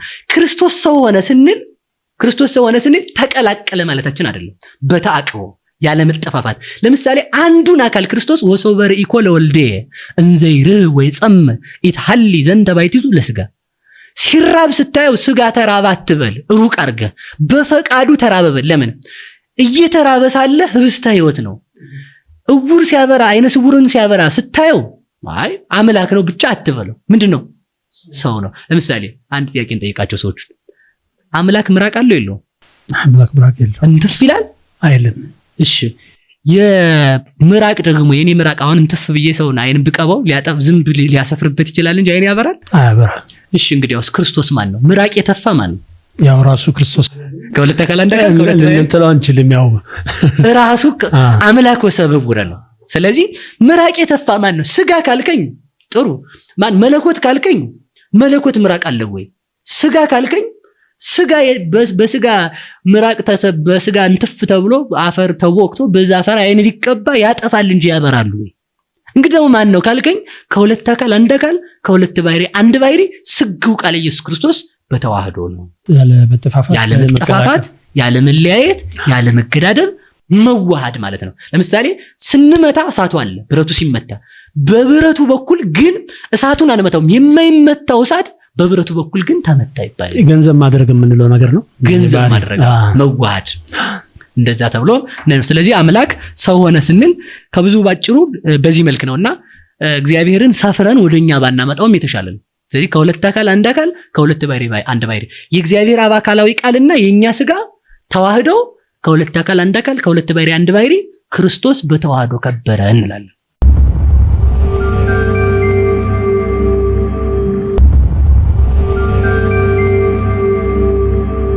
መልካም። ከዚሁ ጋር ተያይዞ የሚነሳ ጥያቄ አለ። አምላካችን ክርስቶስ በስጋ በመገለጡ አብሮ ቅድም ያነሷቸው መምህር መራብ አለ፣ መጠማቱ አለ፣ መከራው አለ፣ ግርፋቱ አለ፣ እስከ መስቀል ሞት ድረስ መታዘዙ አለ። ይሄ ነገር አንዳንድ ሰዎች ላይ ጥያቄ ይፈጥራል። አምላክ ይራባል፣ ይጠማል፣ ይሞታል የሚል ጥያቄ የሚያነሱ ሰዎች አሉ። ይሄ እንዴት ያዩታል? ጥሩ ሐሳብ ነው። ለምሳሌ እንደውም ከዛ እኔ ዝቅል አድርገው እኔ ነኝ ያልኩት ማለት ጥያቄውን ወደታች ላወርደውና መዝሙር 8 ቁጥር 5 ላይ ህቀ አህጸጽኮ እመላእክቲከ ክብረ ወስብሐተ ወሰኮ ሲምኮ ውስተ ኩሉ ግብረ ደዊከ። ከዛ አልፎ አሁን መብላት የሰው ባህሪ ነው አይደል? እና ክርስቶስን ከመላእክት አሳነስከው ይለዋል። ከመላእክት አሳነስከው ምን ለማለት ፈልጎ ነው ቅዱስ ዳዊት? አሁን እቺን ሐሳብ ነው በዛው ለማንሳት የፈለኩት። እና መራብ፣ መጠማት፣ መሰደድ፣ መሰቀል፣ መቸንከር፣ መጠየቅ እንደዚህ የሚያደርግ ከሆነ አምላክ ነው ወይ የሚል ጥያቄ ነው ሐሳቡ አይደል? ይህን ሳነሳው እዛው ይሄን አሁን ያነሳሁት ንዑስ ርዕሱ እንዳለ ሆኖ የመጀመሪያው ቅጣት የሚባላል። አሁን ለምሳሌ አምላክ ሰው ሆኗል አይደል? ሰው አምላክ ሆኗል ብለናል አይደል? መጀመሪያ ሰይጣን ያሳተው ሰውን ነው አምላክን? ሰውን ነው አይደል? ስለዚህ ሰይጣን መጀመሪያ መቀጣት ያለበት በምንድን ነው? ባለማወቅ። ሰውን መጀመሪያ ቅጣት ያደረሰበት ሰይጣን ከምንም በላይ ያለማወቅ ቅጣት ነው የመጀመሪያ ያስገባው። ምን ብሎ አምላክ ትሆናለህ ብሎ ሽንገላ ነው። አንደኛው ሽንገላ ሲሆን ሁለተኛው ደግሞ ባለማወቅ መቅጣት ነው። አሁን እንግዲህ በጣም እያያዝናቸው እንጂ ባለማወቅ መቅጣት ማለት አምላክ ትሆናለህ ሲለው አዎ ሆናለሁ ሲል ሳያውቅ አምላክ ሆናለሁ ብሎ በቅጠል አምላክነትን ፈለገ ማለት። ስለዚህ ሰው የተቀጣው ባለማወቁ ነው። አሁን ሰዎች ይችን ያነሷት ክርስቶስ አምላክ ነውን? ከተራባ አምላክ ነውን? አይደል ጥያቄው? ስለዚህ ይህ ቅጣት የተቀጣው የመጀመሪያ ቅጣት የተቀጣው በሰይጣን አዳም ነው የቀጣው ሰይጣን ነው። ክርስቶስ ደግሞ መጀመሪያ ቅጣት የቀጣው ሰይጣንን ነው። በዚህ ባለማወቅ እንዴት ቀጣው ካል ይችን እናንሳት። ባለማወቅ የቀጣው ለምሳሌ ክርስቶስ ሰው ሲሆን ሰይጣን አያውቅም ነበር። አንደኛ መላእክት ራሱ አያውቁም። ሃይማኖተ አበው ምዕራፍ 66 ምዕራፍ 60 ላይ አለ። ቅዱስ ጎርጎርዮስም ይናገራል። እምልሃለሁ ውስተ አርያም እያይመሩ ዕለተ ልደቱ ለቃል ለተምጻቱ ለቃል። ስለዚህ ምንድነው የመጀመሪያ ሰይጣንን የቀጣው ባለማወቅ ነው። አለማወቅ የምትባለው ደግሞ በጣም ትልቋ ችግር ምንድነው? አምላክ ሲጸነስ ዲያብሎስ አውቆ ቢሆን ኖሮ የብዙ ሴቶችን ጽንስ ያበላሽ ነበር። ጽንስ እንዲወርድ መርዝ እንዲጠጣ ነገስታቱን አስነስቶ እርጉዝ ሴቶችን እንዲገድሉ ያደርግ ነበር። አንደኛው ይሄ ነው። ሁለተኛው ሰውን የቀጣው ሰይጣን ባለማወቅ ስለሆነ እግዚአብሔር ደግሞ ሰይጣንን ባለማወቅ ቀጥቶታል መልሶ። ሰውን ባለማወቅ አምላክ ትሆናለህ ብሎ እንደቀጣው አምላክ ደግሞ ሰው ሲሆን ሰይጣን ሳያውቅ ሰው ሆነ። ስለዚህ ሰው ሲሆን ምን አለ? ለምሳሌ ሰይጣን ያችን ቃል ስለሰማ ይጠብቅ የነበረው ቤት ነበር። የነገስታቱን ቤት ነበር። ከነገስታቱ አንዷ ተወልደዋለች፣ በቤተ መንግስት በወርቅ ዙፋን ላይ ይወለዳል ብሎ ሰይጣን ያስብ ነበር። ስለዚህ ሰይጣንን አሁንም ባለማወቅ ቀጥ ሰይጣን በቤተ መንግስት ሲጠብቅ ክርስቶስ በግርግም ሆነ። ነገሩ ተበላሸ። እንኳን የሰማይና የምድር ንጉስ የከተማ ሰው ገጠር ገዳም ሲሄድ አሁን ፍራሽ እየያዘ ነው የሚሄድ የተስተካከለ ነገር እንዲያገኝ ማለት ነው። እና እግዚአብሔር ሲመጣ በፍጹም ባልጠረጠረበት ቦታ ቤተልሔም ይወለዳል ብሎ አላሰበም። ቤተልሔም ከተወለደም ይሁን ነገስታቱ ያጅቡታል ብሎ ነው ያሰበው። እሱን ግን እረኞች ከበቡት። ሲወለድ ደግሞ ያችን የአምላክ እናት ከሆነች ደግሞ ነገስታት መተው የነገስታቱ ልጆች መተው ምግብ ተመርጦላት ትበላለች ብሎ ነው የሚያስበው እሱ ደግሞ ባላሰበው ሐሳብ ነገስታቱ ከበው እረኞች ከበው አህያ እንደውም የነገስታት አሁን የከተማ ልጅ ሲወለድ በማሞቂያ ክፍል ይገባል። በማሞቂያ ክፍል እንደው ብርዱ እንዳይጎዳው በዚያ ሆኖ ይወለዳል ብሎ ነው ያሰበው እሱ ግን ከአህያ አፍ እንኳን በርዶት ትንፋሽን እየተቀበለ ያገኘው። ስለዚህ ሰይጣን ባላሰበው ቦታ ክርስቶስ ተወለደ። ሰይጣን አስቦት አያውቅም። ስለዚህ ምንድነው ባለማወቅ የመጀመሪያውን ቅጣት ቀጣው። ስለዚህ ሰይጣን ብዙ ጊዜ ሲያጣራ የነበረው እናስታውስ፣ ሲያጣራ የነበረው ጌታችን መድኃኒታችን ኢየሱስ ክርስቶስን የዮሴፍ ልጅ እያለ የሚያስነግረው ራሱ ሰይጣን ለምንድነው ከተባለ ያ ተወልዶ ይሆን? ምክንያቱም ከሴቲቱ ይወለዳል ተብሎ ተነግሯል ትንቢት።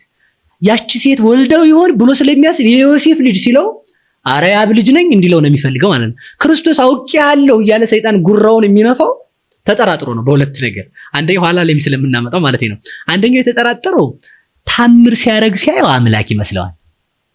ታምር ሲያረግ ሲያየው ማለት ነው። ሲበላ ሲያየው ደግሞ እኔ መልአክ ሆኜ የማልበላውን እሱ ከበላ እንዴት አምላክ ሆነ? ከዛ ቤተልሔም ላይ ሲወለድ ሲያየው ያለ ወንድ ጸንሳ ሲያያት ማይዘለፋ እንድትጠጣረግ። ከዛ 7 እጅ ስታበራ ደግሞ አይ እውነትም የሆነ ችግር አለ ብሎ ሲጠረጥር እንደገና ደግሞ ማንን አስነሳ? ቄሳርን ህዝቡን ቁጠር አለው።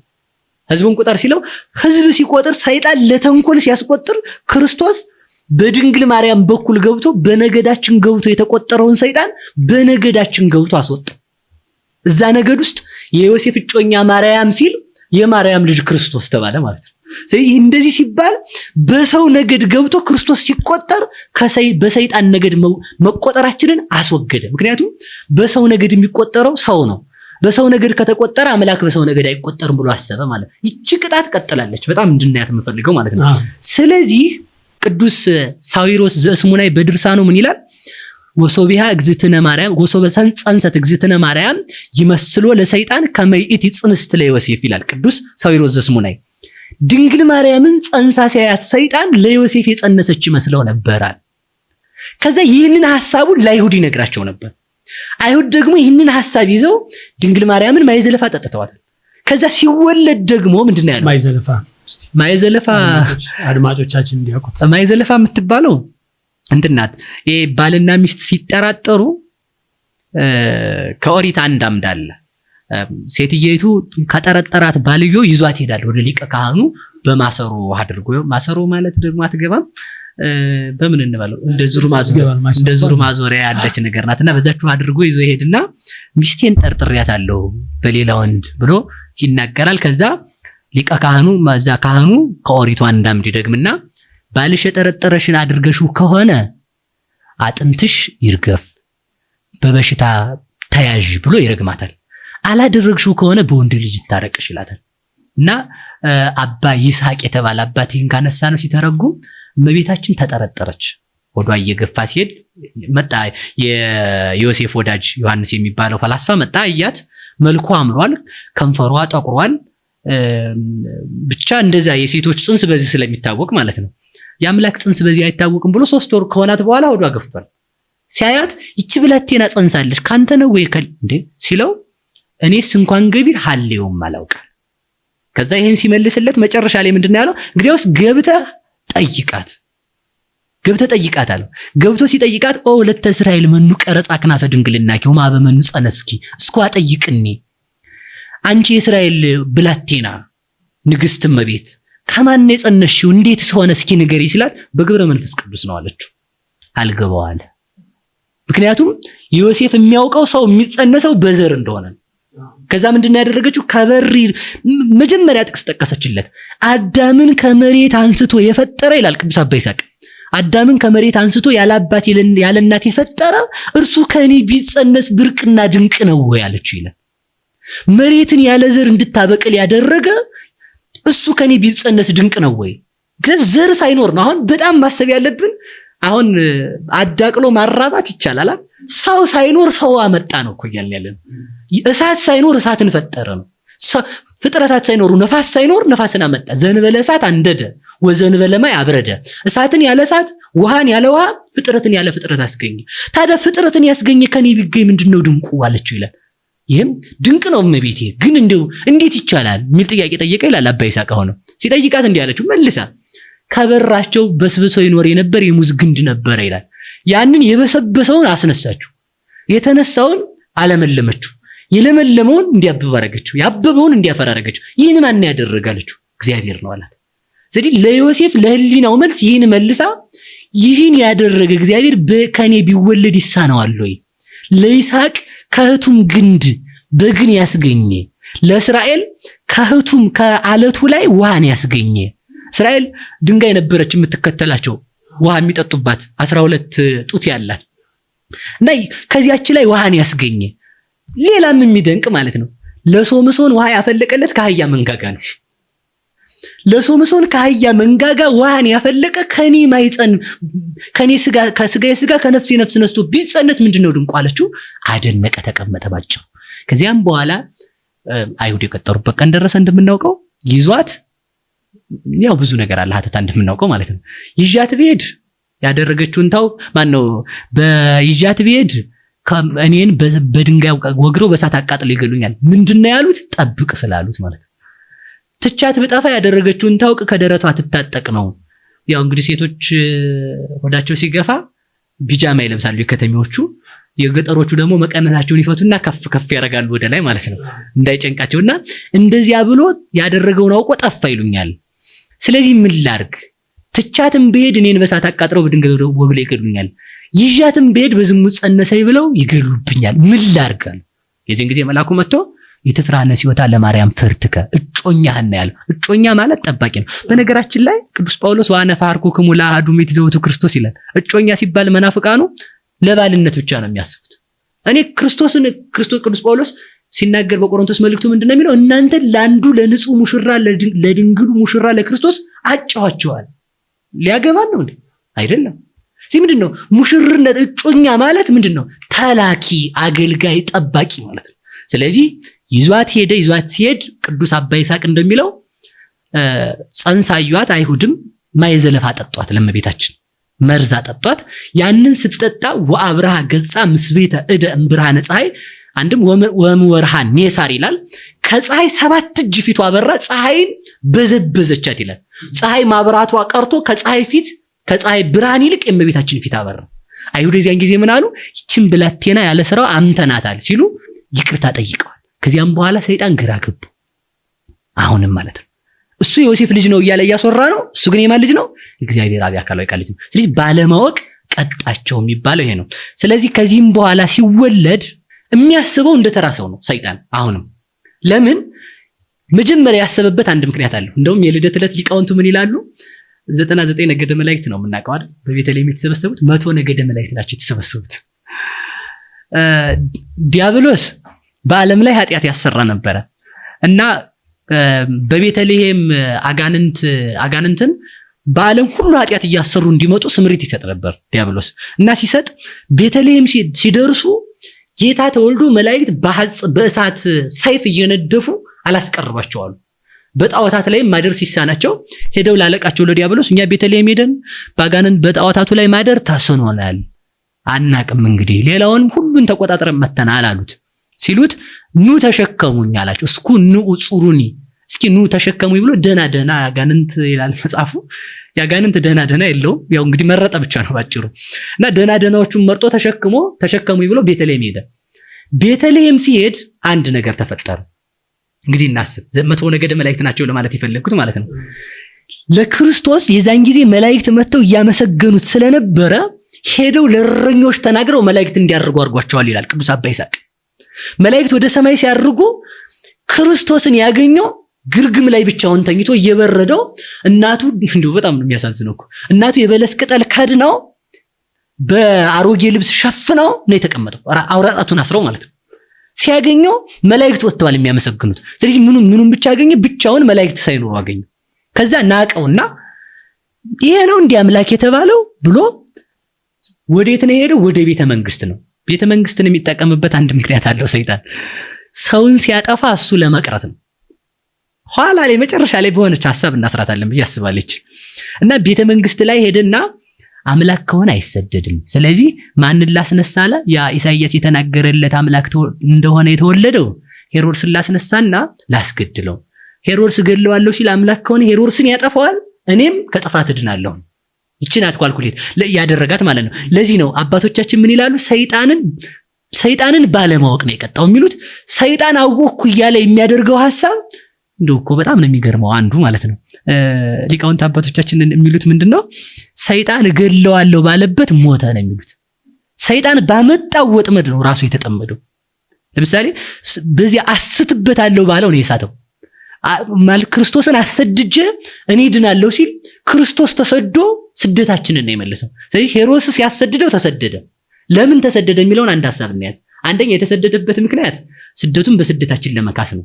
ሁለተኛው የተሰደደበት ምክንያት እዛው ቤተልሔም ሆኖ ተሰውሮ ቢቀር ኖሮ ድሮንስ ያው መስቀል ላይም እኮ ከመስቀል ተሰውሮ ነው እንጂ አምላክ አይደለም ምትሃት ነው እንዳይባል ተሰደደ። ስለዚህ ባጭሩ ሐሳቡን ስጠቀልለው ሲሰድ ባለማወቅ ቀጣው ያለው ሲራብ፣ ሲጠማ፣ ሲሰደድ እነዚህ ሁሉ ለማን ጥያቄ ናቸው? ለመናፍቃኑ። የክርስቶስ መራብ፣ የክርስቶስ መጠማት፣ የክርስቶስ መሰደድ እስከ ዓርብ ድረስ ሰይጣን አይገባው። ይሄንን ያዘው። ስለዚህ ሰይጣን ሳይገባው እስከ ዓርብ ቆይቷል ነው። ይህንን እንዴት እንወቅ? እንደ ቤተ ክርስቲያናችን እንዴት እንወቀው ከተባለ ክርስቶስ ከመላእክት አሳነስከው እንኳን ተብሎ የተነገረበት መላእክት አይሞቱም፣ ክርስቶስ ግን በፈቃዱ ሰው በመሆኑ ሞትን ቀምሷል እንጂ ከመላእክት ያንሳል የተባለው ስለሞተ ነው እንጂ ከእግዚአ መላእክት ነው። መላእክት አይበሉም፣ ክርስቶስ ግን በላ። ስለበላ መልአክ አይበላም፣ ክርስቶስ ግን ስለበላ ከመላእክት አሳነስከው ተብሎ ተነገረ እንጂ እሱ ግን እየበላ ሳለ ህብስተ ሕይወት ነው። ሃይማኖተ አበው ምዕራፍ 7 ላይ ቅዱስ ሄሬኔዎስ ሲናገር እንዲህ ይላል። የመጨረሻ የዚህ ሐሳብ መዝጊያ ማለት ነው። ሲናገር ምንድነው የሚለው?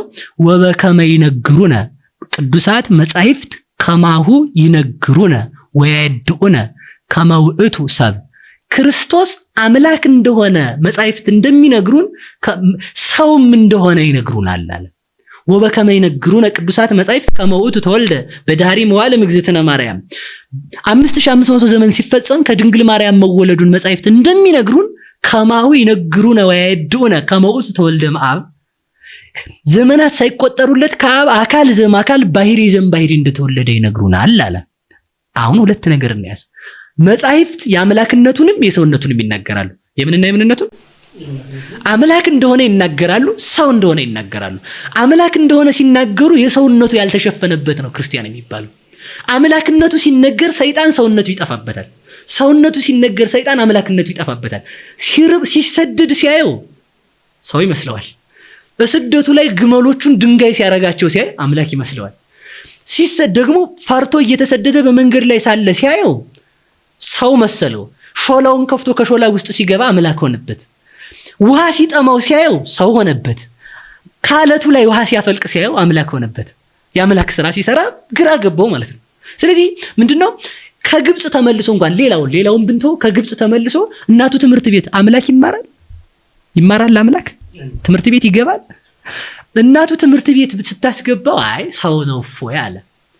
ትምህርት ቤት ከገባ በኋላ ደግሞ ምን ተፈካሪው ለቤት ምን ተፈካሪው ለአሌፍ መምህሩ ሲነግር አሌፍ በላለው አሌፍ አለ። አሌፍ ማለት ምን ማለት ነው አለ። እዛው ጥያቄ አነሳ ማለት ነው። ጥያቄ ሲያነሳ ሰው እንደመሆኑ ሲማር አሌፍ ምንድነው ብሎ ሲጠይቅ ሰውየው መምህሩም ገረመው። ፈጣሪዬን ማስተማር አልችልም ብሎ ለእናቱ ነው የሰጠው። ከዛም በቤታችን ሌላ መምህር ጋር አስገባችሁ። ጸሐፊ ነው ሰውዬ ይላሉ። ቀለሙን እየጻፈ ቁጭ ብሎ ሳለ ወደ ቤት ለጉዳይ ሲገባ ቀዩን ቀለም ከጥቁሩ ቀለም ጋር ቀላቀለው። ሲቀላቅለው መጣና ተቆጣው። ለምንድነው ቀዩን ቀለም ከጥቁሩ ቀለም የቀላቀልከው አለው። እንዴ ታዲያ ምን ያስቆጣል? ቀናው ነገር ሳለ ለይልኝ እኮ ነው የሚባል አለው። እንዴ ደግሞ ያሁኑ ይባስ ቀዩን ቀለም ከጥቁሩ ቀለም ትለየዋለህ አለው። ይቻላል። ሲቆጣበት ቀዩን ቀለም ከጥቁሩ ቀለም ቀላቅሎ ሰጠ። ሰይጣን ይሄ ግራ ይገባው ነበር። ሰው እንደመሆኑ ቀዩን ቀለም ከጥቁሩ ቀለም ቀላቀሉ።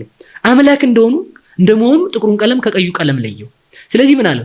አንተ ማን ነህ አለው። ሰው ነህ አምላክ ነህ አለው። በሁለቱም ብትመጣ ታገኘኛለህ አለው። ስለዚህ ክርስቶስ ሰውም አምላክም ነው። የሰውነቱን ነገር ስናይ አምላክነቱ እንዳይሸፈንብን ለዚህ ነው ቀዩ ቀለም የመለኮት ቀዩ ቀለም ደሙን የማፍሰሱ ምሳሌ ሲሆን ጥቁሩ ቀለም ደግሞ ጽኑ መከራ መቀበሉን የሚያስረዳለት እና ባጭሩ ጠቅልል ላድርገው አሁን የሚሄድ ማለት ነው እዛው መናፍቃኑ የሚያነሱት ጋር ስለምንመጣ ማለት ነው። ስለዚህ ክርስቶስ ሲራብ ስናየው ምንድነው? ሰውን ሲራብ ሲያየው ሰይጣን ምን ይመስለዋል? ሰው ወቀርበ ዘያሜክሮ የሚለው እኮ ይሄን ነው መጽሐፍ ማቴዎስ ወንጌል ላይ ምዕራፍ 4 ላይ ማለት ነው። ሲራብ ሲያየው ሲርበው ሲያየው አይ ሰው ቢሆን ነው እንጂ አምላክ እንዴት ይራባል አለ። ለዚህ መጻዛው ቅዱስ አባታችን ሄሬኔዎስ ምዕራፍ 7 ላይ ሲናገር እንዲላል ወበከመ ርህበ ከማሁ አጽገበ፣ እንደ ሰውነቱ ተራበ እንደ አምላክነቱ አጠገበ። እንደ ሰውነቱ ተወለደ እንደ አምላክነቱ ድንግልናውን ጠበቀ። እንደ ሰውነቱ አምላክ ይራባል። እንደ ሰውነቱ ሲራብ እንደ አምላክነቱ ደግሞ ሲመልሰው 5 እንጀራ ለ5000 ሕዝብ አደረገው ማለት ነው። እንደ ሰውነቱ ጠየቀ፣ አልዓዛር የተቀበረ አለ። እንደ አምላክነቱ ደግሞ አልዓዛር ከመቃብሩ ወጣ አለ። የአምላክነት ስራ። ስለዚህ እሺ የጠየቀ ማን ነው? ክርስቶስ ነው። ከመቃብሩ ወጣ ያለ ማን ነው? ክርስቶስ ነው። ስለዚህ ከሁለት አካል አንድ አካል ነው። ሰይጣን መጠየቁን ሲያይ ሰው ይመስለዋል። ማስወጣ ከመቃብር አልዓዛርን ማስነሳቱን ሲያይ አምላክ ይመስለዋል። ስለዚህ ሁለቱ ነገር ግራ ገብተውታል ማለት ነው። ስለዚህ ባጭሩ ይሄን ስጠቀልለው ሐሳቡን እንደተራበ ሰው እንደመሆኑ ሲራብ አምላክ እንደመሆኑ 5 እንጀራ በረከተ። ሰው እንደመሆኑ ሲታመም አምላክ እንደመሆኑ በህመሙ ህሙማንን ፈወሰ። ሰው እንደመሆኑ ሰርግ ተጠራ አለ። አምላክ እንደመሆኑ ደግሞ ምን አደረገ? ውሃውን ወደ ወይን ጠጅ ቀየረ። ሰው እንደመሆኑ ተኛ አይደል? ሰው ይተኛል። ሰው እንደመሆኑ ሲተኛ ከማሁ ተንሳ ወገሰጾሙ ለነፋሳት። አምላክ እንደመሆኑ ከእንቅልፉ ተነስቶ ነፋሳትን ገሰጻቸው። ወኮነ አብይ ዛይን፣ ነፋሳት ሰሙት ጸጥ አሉ። ስለዚህ ሰው እንደመሆኑ ሲተኛ ሰይጣን ምን ይመስለው ነበር? ሰው። አምላክ እንደመሆኑ ሲገስጽ ማን ነው ይል ነበር። ስለዚህ ሁለቱ ተምታተውበታል። ይህን ደግሞ ያደረገው ለምንድን ነው ካል ለቤዛነት ነው። አዳምን ባለማወቅ እንደቀጣው ክርስቶስ ሰው ሆኖ ሰይጣንን ባለማወቅ ለመቅጣት ነው። ስለዚህ ጠቅልል አድርጌ ስናገር ምራቅ ተፉበት ሰው እንደመሆኑ ምራቅ ሲተፋበት አምላክ እንደመሆኑ በሐዋርያት ፊት ላይ ምንድነው ወነፋ መንፈሰ ቅዱሰ ለላደግሙ ኃጢአት የታደግሎም ብሎ በሐዋርያት ላይ ልጅነትን አሳደረ። ሰው እንደመሆኑ መስቀል ተሸከመ አይደል? አምላክ እንደመሆኑ ደግሞ ኑ ሀቤ ስሩሃን ወክቡዳነ ጾር ወአነ አርፈክሙ፣ እናንተ ደካሞች ሸክም የከበዳችሁ ኑ እኔ አሳርፋችኋለሁ። ሰው እንደመሆኑ ተከዘት ነፍሴ እስከ ለሞት፣ ነፍሴ እስከ ሞት ድረስ ሐዘነች አለ። አምላክ እንደመሆኑ ወሃቡ ምንድነው ወለፍስሐክሙኒ አልቦዘ ያይደክሙ፣ ደስታችሁን የሚቀማችሁ የለም አላቸው። ሰው እንደመሆኑ ደግሞ ታሰረ። አምላክ እንደመሆኑ ደግሞ እስራትን ፈታ። ሰው እንደመሆኑ ውሃ ጠማኝ አለ። አምላክ እንደመሆኑ ደግሞ ምን አደረገ? በባህር ላይ ገባሬ መንከራት አበይት ይርስ አገሪው ወይ ረጥባል ማሲው፣ በባህሩ ላይ እንደ መስታወት እየተራመደ ሄደ። አምላክ እንደመሆኑ እኔ ምንድነው የህይወት ውሃ ነኝ አለ። የተጠማ ቢኖር ወደ እኔ ይምጣ፣ እኔ ምንድነኝ አለ የህይወት ውሃ ነኝ አለ አምላክ እንደመሆኑ። ስለዚህ ሰይጣን የማይገባው የቱ ነው ከተባለ የሰውነቱን ስራ ሲያይ የአምላክነቱ ይዘነጋበታል ማለት ነው። ስለዚህ ምንድነው ባጭር ቃል ሰይጣን ክርስቶስን ያወቀው ዓርብ ነው።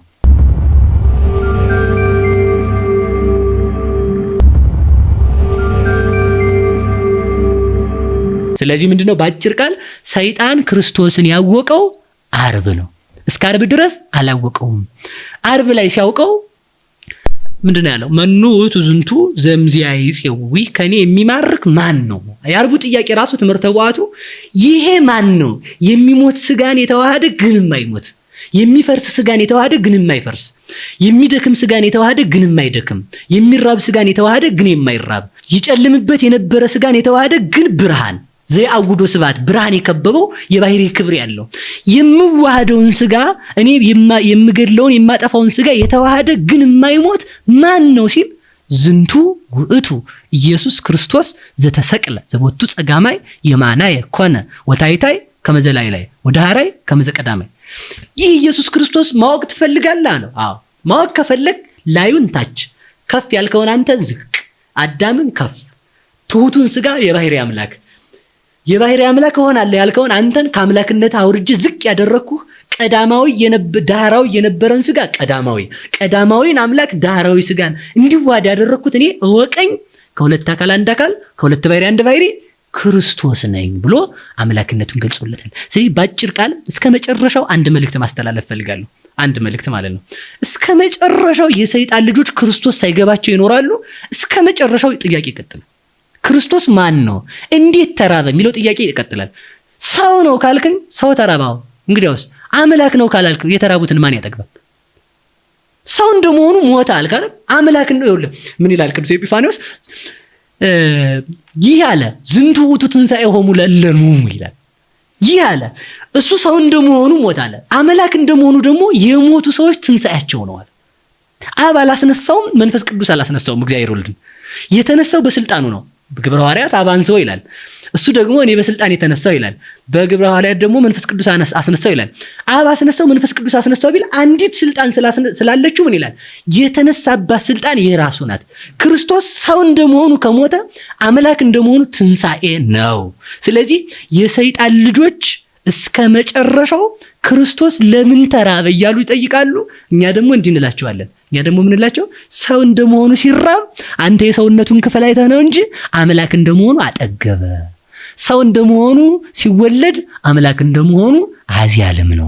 ሰው እንደመሆኑ ሲታሰር አምላክ እንደመሆኑ ፈታ። ሰው እንደመሆኑ መስቀል ላይ ራቁቱን ሲሆን አምላክ እንደመሆኑ ፀሐይን አጨለመ። ሰው እንደመሆኑ ሲደማ አምላክ እንደመሆኑ አለትን ፈተተ። ሰው እንደመሆኑ በመቃብር ሲሆን አምላክ እንደመሆኑ እንዘሃሎ ውስተ መቃብር ለሊሁ ይመልስ ሰማያተ ወምድረ፣ በመቃብር ውስጥ ተኝቶ ሳለ እሱ ግን ዓለማትን ይዞ ነበር ብለን እንመልስላቸዋለን። ይህ ጥያቄ የሚመለሰው ምንድነው ከተባለ ከሁለት አካል አንድ አካል ከሁለት ባሕርይ አንድ ባሕርይ ነው። ለአባቱ ያለው ሁሉ ስልጣን የሱ ነው። ስለዚህ ሰውነቱንና አምላክነቱን አዋህዶ አለመረዳት ነው። ይሄ ጥያቄ የሚቀጥልበት ምክንያት ሰይጣን ሰዎች እንዲጠፉ ስለሚፈልግ የሰይጣንን ጥያቄ እስከ መጨረሻው ይዘው የሚቀጥሉ ሰዎች አሉ። የሐሳብ ካልገባቸው ግን በዚህ ልክ ቢረዱት የተሻለ ነው ብዬ አስባለሁ። መልካም መምህር፣ አሁንም በተመሳሳይነት አብሮ የሚነሳ ጥያቄ አለ። እንደ መነሻ እንዲሆነን ሁለት የመጽሐፍ ቅዱስ ክፍሎችን ጠቅሳለሁ። አንደኛው በዚህ በዮሐንስ ወንጌል ምዕራፍ 12 ቁጥር 27 ላይ አባት ሆይ ከዚህ ሰዓት አድነኝ ሲል ይታያል። ሁለተኛው ደግሞ በዚህ በማቴዎስ ወንጌል ምዕራፍ 27 ቁጥር 46 ላይ አምላኬ አምላኬ ለምን ተውከኝ ሲል ይታያልና ጌታችን አምላክ አለው ማለት ነው። አባት ሆይ ከዚች ሰዓት አድነኝ ካለ በኋላ አባ ሰባህኒ በስብሐቴ አባት ሆይ በክብሬ ግለጠኝ ይላል። እዛው ላይ ቁጥር 27 ላይ የተነሳው እዛው 27 ላይ ማለት ነው። እና ከዚህ ጋር አድነኝ፣ እዚህ ጋር ደግሞ ከኔ ትለፍ ካለ በኋላ ከዛ በኋላ መልሶ ምንድነው ያለው? ግለጠኝ አለ። እዚሁ ላይ ሲተረጉሙት ምንድነው የዚያን ጊዜ እግዚአብሔር አብ ለእግዚአብሔር ወልድ ተናግሯል። ዋዲ ሲባካ አሁንም እገልጥሃለሁ፣ በዮርዳኖስ እንደገለጥኩህ በቀራንዮ እገልጥሃለሁ ብሎታል። እና የመጀመሪያው ክብሬን ግለጠው ብሏል። እዛው ላይ ግን ይቺ ተለፍ ከኔ ወይንም ደግሞ ይቺን ሰዓት አሳልፋት፣ ይቺን ጽዋ ልጠጣት የሚሉ ሐሳብ ተመሳሳይ ብዙ ሐሳቦች አሉ። እነዚህ ሐሳቦች ሲተረጎሙ ምንድነው ተብሎ የሚባሉት? አንደኛው ሰው የሆነው እግዚአብሔር ያንን መከራ ሊቀበል ነው እና ይህ መከራ በእኔ አይሁን አይደለም፣ እኔ መከራውን ተቀብዬ ምዕመናን ይዳኑ፣ ያንተም ፈቃድ ይሄ ነው። የእግዚአብሔር አብ ፈቃድ የዓለም ድህነት ነው፣ የወልድም ፈቃድ ዓለምን ማዳን ነው። ስለዚህ ይሄ ለማለት ነው። ከዛው ላይ ቀጥሎ ግለጠው ልጅህን ይላል።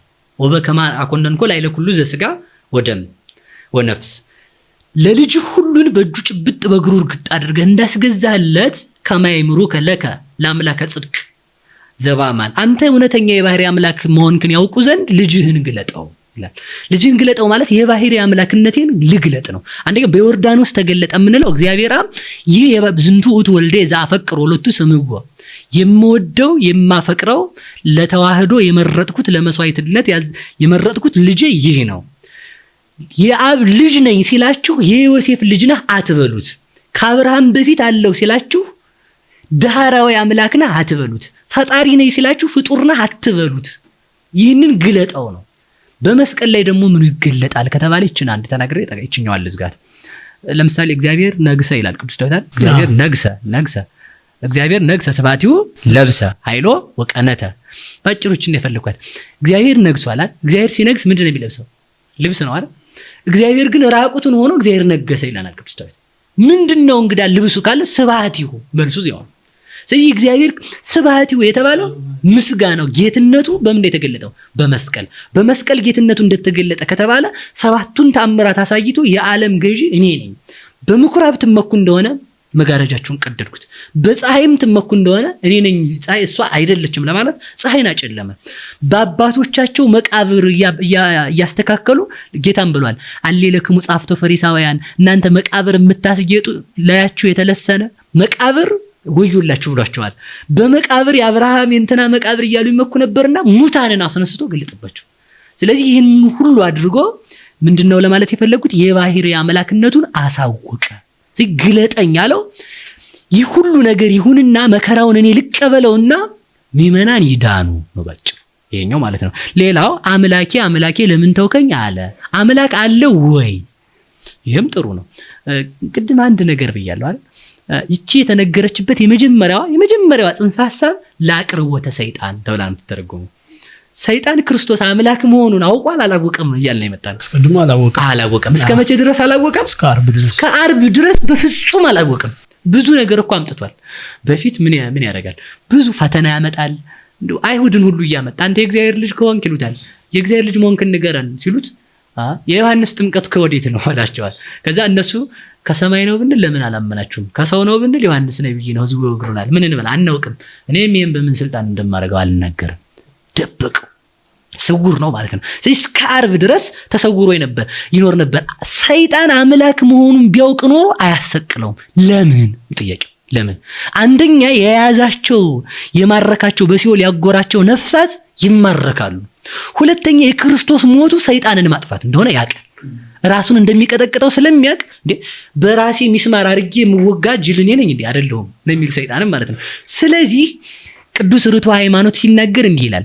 የጌታችን መድኃኒታችን ኢየሱስ ክርስቶስ የጸሎተ ሐሙስ ማታ ሲጸልይ ነው ያደረው እና በጣም የሚደንቀው ይቺ ከዚች ጀምሮ ለምሳሌ የሰው ልጅ ሌላም የሰው ልጅ እያለ የምትነገረው እኔ የዳዊት የአብርሃም ልጅ ነኝ የዳዊት ልጅ ነኝ እያለ የሚናገራት ሐሳብ ከሰይጣን የሚሰውርባት ሐሳብ ናት። ከዛ ሰይጣን በጸሎተ ሐሙስ ሲሰግድ ሲያየው ላቡ ሲወርድ ሲያየው በቃ እንዴ ሙታን ሲያስነሳ የነበረ ወለተ ኢያኢሮስን ወልደ መበለትን አልዓዛርን ያስነሳ አምላክ እንዲህ አድርጎ ሞት መጣ እኔ እነዚህን ጭፍራዎች ባስነሳ ይፈራል እንዴ እያለ ልብ ተሰምቶታል። የክርስቶስ ድካም ወይንም ክርስቶስ የሚያደርጋቸው ነገሮች ሁሉ ሰይጣንን ግራ አጋብተውታል። ስለዚህ የዛለት ወዙ ይሄ ከፊቱ የሚወጣ ወዝ እንደ ደም ሆኖ ይወርድ ነበር በድንጋዩ ላይ ይላል። እንደዚያ ሆኖ ሲያየው አባቱ ይህች ጽዋ ከኔ ትለፍ ሲል አምላክ ነው ብዬ ነበር ይፈራል እንዴ አምላክ አለው ወደ ማለት ጠያቄ ገባ ሰይጣን ማለት ነው። ከዛ መጨረሻ ላይ ምንድነው የሆነው? እቺን ነው መናገር የፈለኩት። ቅዱስ ርቱዐ ሃይማኖት ይህን ሲናገር ክርስቶስን ሰይጣን አሳሰረው ይላል። አሳሰረው ሲያስዘው አምላክነቱን አሳውቆ ነው የተያዘው። አምላክነቱን አሳውቆ ነው ከአይሁድ የተያዘው። እዛ ሲጸልይ ቆይቶ ሐዋርያትን ሲቀሰቅስ ቆይቶ በሶስተኛው ተኙ አላቸው። ተኙ አለና የሚያስተኛችሁ ካለ ሌላ መልስ ነው። ተኙ አለና የሚያስተኛችሁ ካለ እንከሰኑ አይርፉ። አሁን ይሁዳ እየመጣ ስለሆነ ማለት ነው። ከዚያም በኋላ ይሁዳ ሰራዊት ይዞ ሲመጣ ክርስቶስ ከጫካው ወጥቶ ሜዳ ላይ ነው የተቀበላቸው። ለምን? የባህሪ አምላክነቱን አሳውቆ ስለሚይዛቸው። ከዛ በኋላ እኔ ነኝ አላቸው። እኔ ነኝ ሲላቸው ወድጄ ፈቅጄ ነው እንጂ የሚያዘው በእናንተ ስልጣን አይደለም ማለቱ። ከዛ ያዙት። ሲያዝ አምላክ ከሆነ እንዴት ይያዛል አለ። አሁን ሰይጣን ልብ እየገዛ ነው የመጣው ማለት ነው። ስለዚህ ከዚህም በኋላ አሳዘው። ባጭሩ ነገረ መስቀል አልተርክም። ከተያዘ በኋላ ያ ሁሉ መከራ ሲያርፍበት አምላክ ቢሆን እኔ ሰይጣን ከሚሰራው ተንኮል ይልቅ የሚከፋው ተንኮሉ የትኛው መሰላችሁ? ክርስቶስን ማስገረፉ ማሰቀሉ ብቻ አይደለም፣ ክርስቶስ ፊት ላይ የንቀት ስራ እንዲሰራ ማድረጉ፣ ምራቅ እንዲተፋበት አድርጓል። እንኳን አምላክ ላይ አንድ ተራ ሰው ላይ ምራቅ ብንተፋበት ቁጣው ያስቀምጥ። ስለዚህ ምራቅ ሲተፋበትም ታገሰ። ስለዚህ ሰይጣን ምራቅ እየተፉበት እንኳን የማይናገር ታዲያ ማን ነው የሚል ግራ ውስጥ ተጋባ ማለት ነው።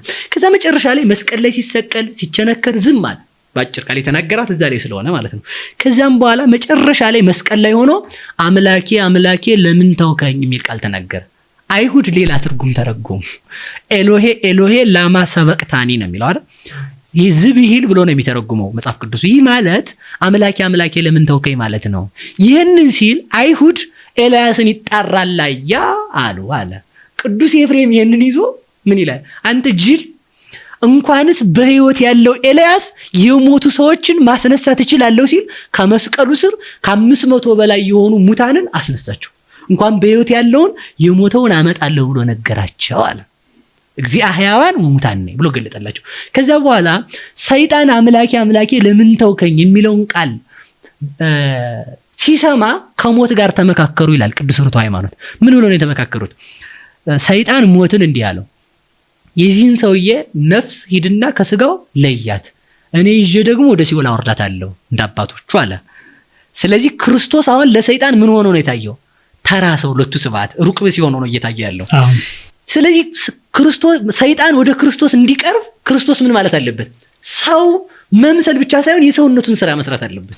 ስለዚህ ነው መጻሕፍት የሰውነቱን ስራ ሲናገሩ ሰይጣን የአምላክነቱን የሚጋረድበት ማለት ነው። ክርስቶስ ቢል መንጦ ላይ ተመለኮት መለኮቱን በስጋ የገለጠ ነው ምንለው ለዚያ ነው። ስለዚህ ሰይጣን የዚህን ጊዜ ሞትና ሰይጣን ተመካከሩ አለ። ምን ብለው? ሰይጣን ሞትን ግደልልኝ፣ ሞት ደግሞ ምን አለ መለሰ፣ ለተንኮር ወደር የሌለህ አንተ ነህ፣ አንተ ሂድና አንተው ሞክር። ለምን አለ፣ ለምን የሚል ጥያቄ ያቀረበ ይላል ቅዱስ ርቱዐ ሃይማኖት ሲለው፣ እኔ የዕለት ሬሳ ወለተ ኢያኢሮስን ወልደ መበለትን የ4 ቀን ሬሳ አልዓዛርን ሲቀማኝ አይቼዋለሁ፣ እሱ ጋር አልደርስም ማለት ሞት ራሱ የክርስቶስን ነፍስ ከስጋው አለያት። እችን በደንብ እንድንይዝ እፈልጋለሁ። ክርስቶስ ነፍሱን ከስጋው የለየው በስልጣኑ ነው። እሱም ብሏል፣ አልቦ ዘያሃይደንያ ነፍሴ የምድሬ እስመ ብውህ ሊተ አንብራሂ ወሲማ። ነፍሴን ከእጄ ሊለያት የሚችል ሰው ማንም የለም። ነፍሴን ከስጋዬ የሚለያት በስልጣኔ እኔው ነኝ። ስለዚህ አባት ሆይ ነፍሴን አደራ ሲል ምን አለ ማለታችን ነው። የክርስቲያኖች ነፍስ በእግዚአብሔር ስልጣን እንደምትለይ ነው የሚያጠይቀው። አባት ሆይ ነፍሴን አደራ ሲል ሰይጣን አምላክ ከሆነ ራሱ ነበር መለየት ያለበት። ነፍሴን አደራ ብሎ ለአብ በሰውነቱ ተገብቶ ሲናገር ሰይጣን ወደ ማን ቀረበ? አሃ ነፍሱን ለአብ ሊሰጥ አይደል እኔ ሳለያት ብሎ ሞትን ትቶት እየሮጠ ወደ ማን መጣ ይላል? ወደ ክርስቶስ ወደ ቀራንዮ መጣ። ሲመጣ ፀሐይ ጨልሞ ነበር እንደምናውቀው። ከዛም በኋላ ቀረብ አለ ይላል። ምን አይቶ? ክርስቶስን ስጋውን አይቶ ነው የሚለው። እንደውም አንድ አባት በሃይማኖታ በገብረ ሕማማት ሲተረጉም ስምዖን ዛም ሰይጣን አለ የክርስቶስን እንደውም አንድ ምሳሌ ልጨምርላት እዚህ ላይ ማለት ነው። ለምሳሌ አሳ አጥምዳችሁ ታውቃላችኋል? ወይም ወፍም ይጠመዳል። አሳ ሲጠመድ መቃጥኑ ላይ ምንድነው የሚደረገው? ዳቦ ወይም ስጋ ነገር ይደረጋል። ስጋ ወይም ዳቦ። ስጋ የሚደረገው መቃጥኑን ብቻ ብንሰደው አሳ ይዛል? አይዝም ነው። ለምን? አሳውን ለማቅረብ የሚቻለው በምንድን ነው? በምግብ በሚበላ ነገር፣ በሚበላው በያዘው ነገር። ስለዚህ አሳ ምን ሲል ይመጣል? ምግብ። መቃጥን ምን ይሰራል? መያዝን። ስለዚህ ክርስቶስ አምላኬ አምላኬ ለምን ተውከኝ ሲል አሳ ዲያብሎስ ወደ ማን መጣ? ወደ ክርስቶስ። ያቺ ስጋ የተባለችው ያ መቃጥኑ ላይ ያለው ስጋ የተባለው ክርስቶስ የተናገራት በስጋው ተገብቶ ሰይጣንን ሊያቀርብ አምላኬ ለምን ተውከኝ አላት። ይሄ አምላክ ኖሮት ሳይሆን ለስጋ አንደኛ ፈጣሪው ራሱም አብም መንፈስ ቅዱስም ፈጣሪው ናቸው ለስጋ። እዛው ላይ ካለው ቃል ጋር ግን ምንድነው ይችን የተነገራት ሰይጣንን ለማቅረብ ነው። ሰይጣን የክርስቶስን ስጋነቱን አይቶ አምላክነቱን አላየም ይላል። አሳ መቃጥኑ ላይ ያለውን ዳቦውን አይቶ መቃጥኑን ሳያይ ዳቦውን ከመቃጥኑ ጋር እንደሚውጠው ሰይጣንም የክርስቶስን ሰውነቱን አይቶ አምላክነቱን አላየም። በግነቱን አይቶ እረኛነቱን አላየም። ካህንነቱን አይቶ አይራጌ መስዋዕት መሆኑን አላየም።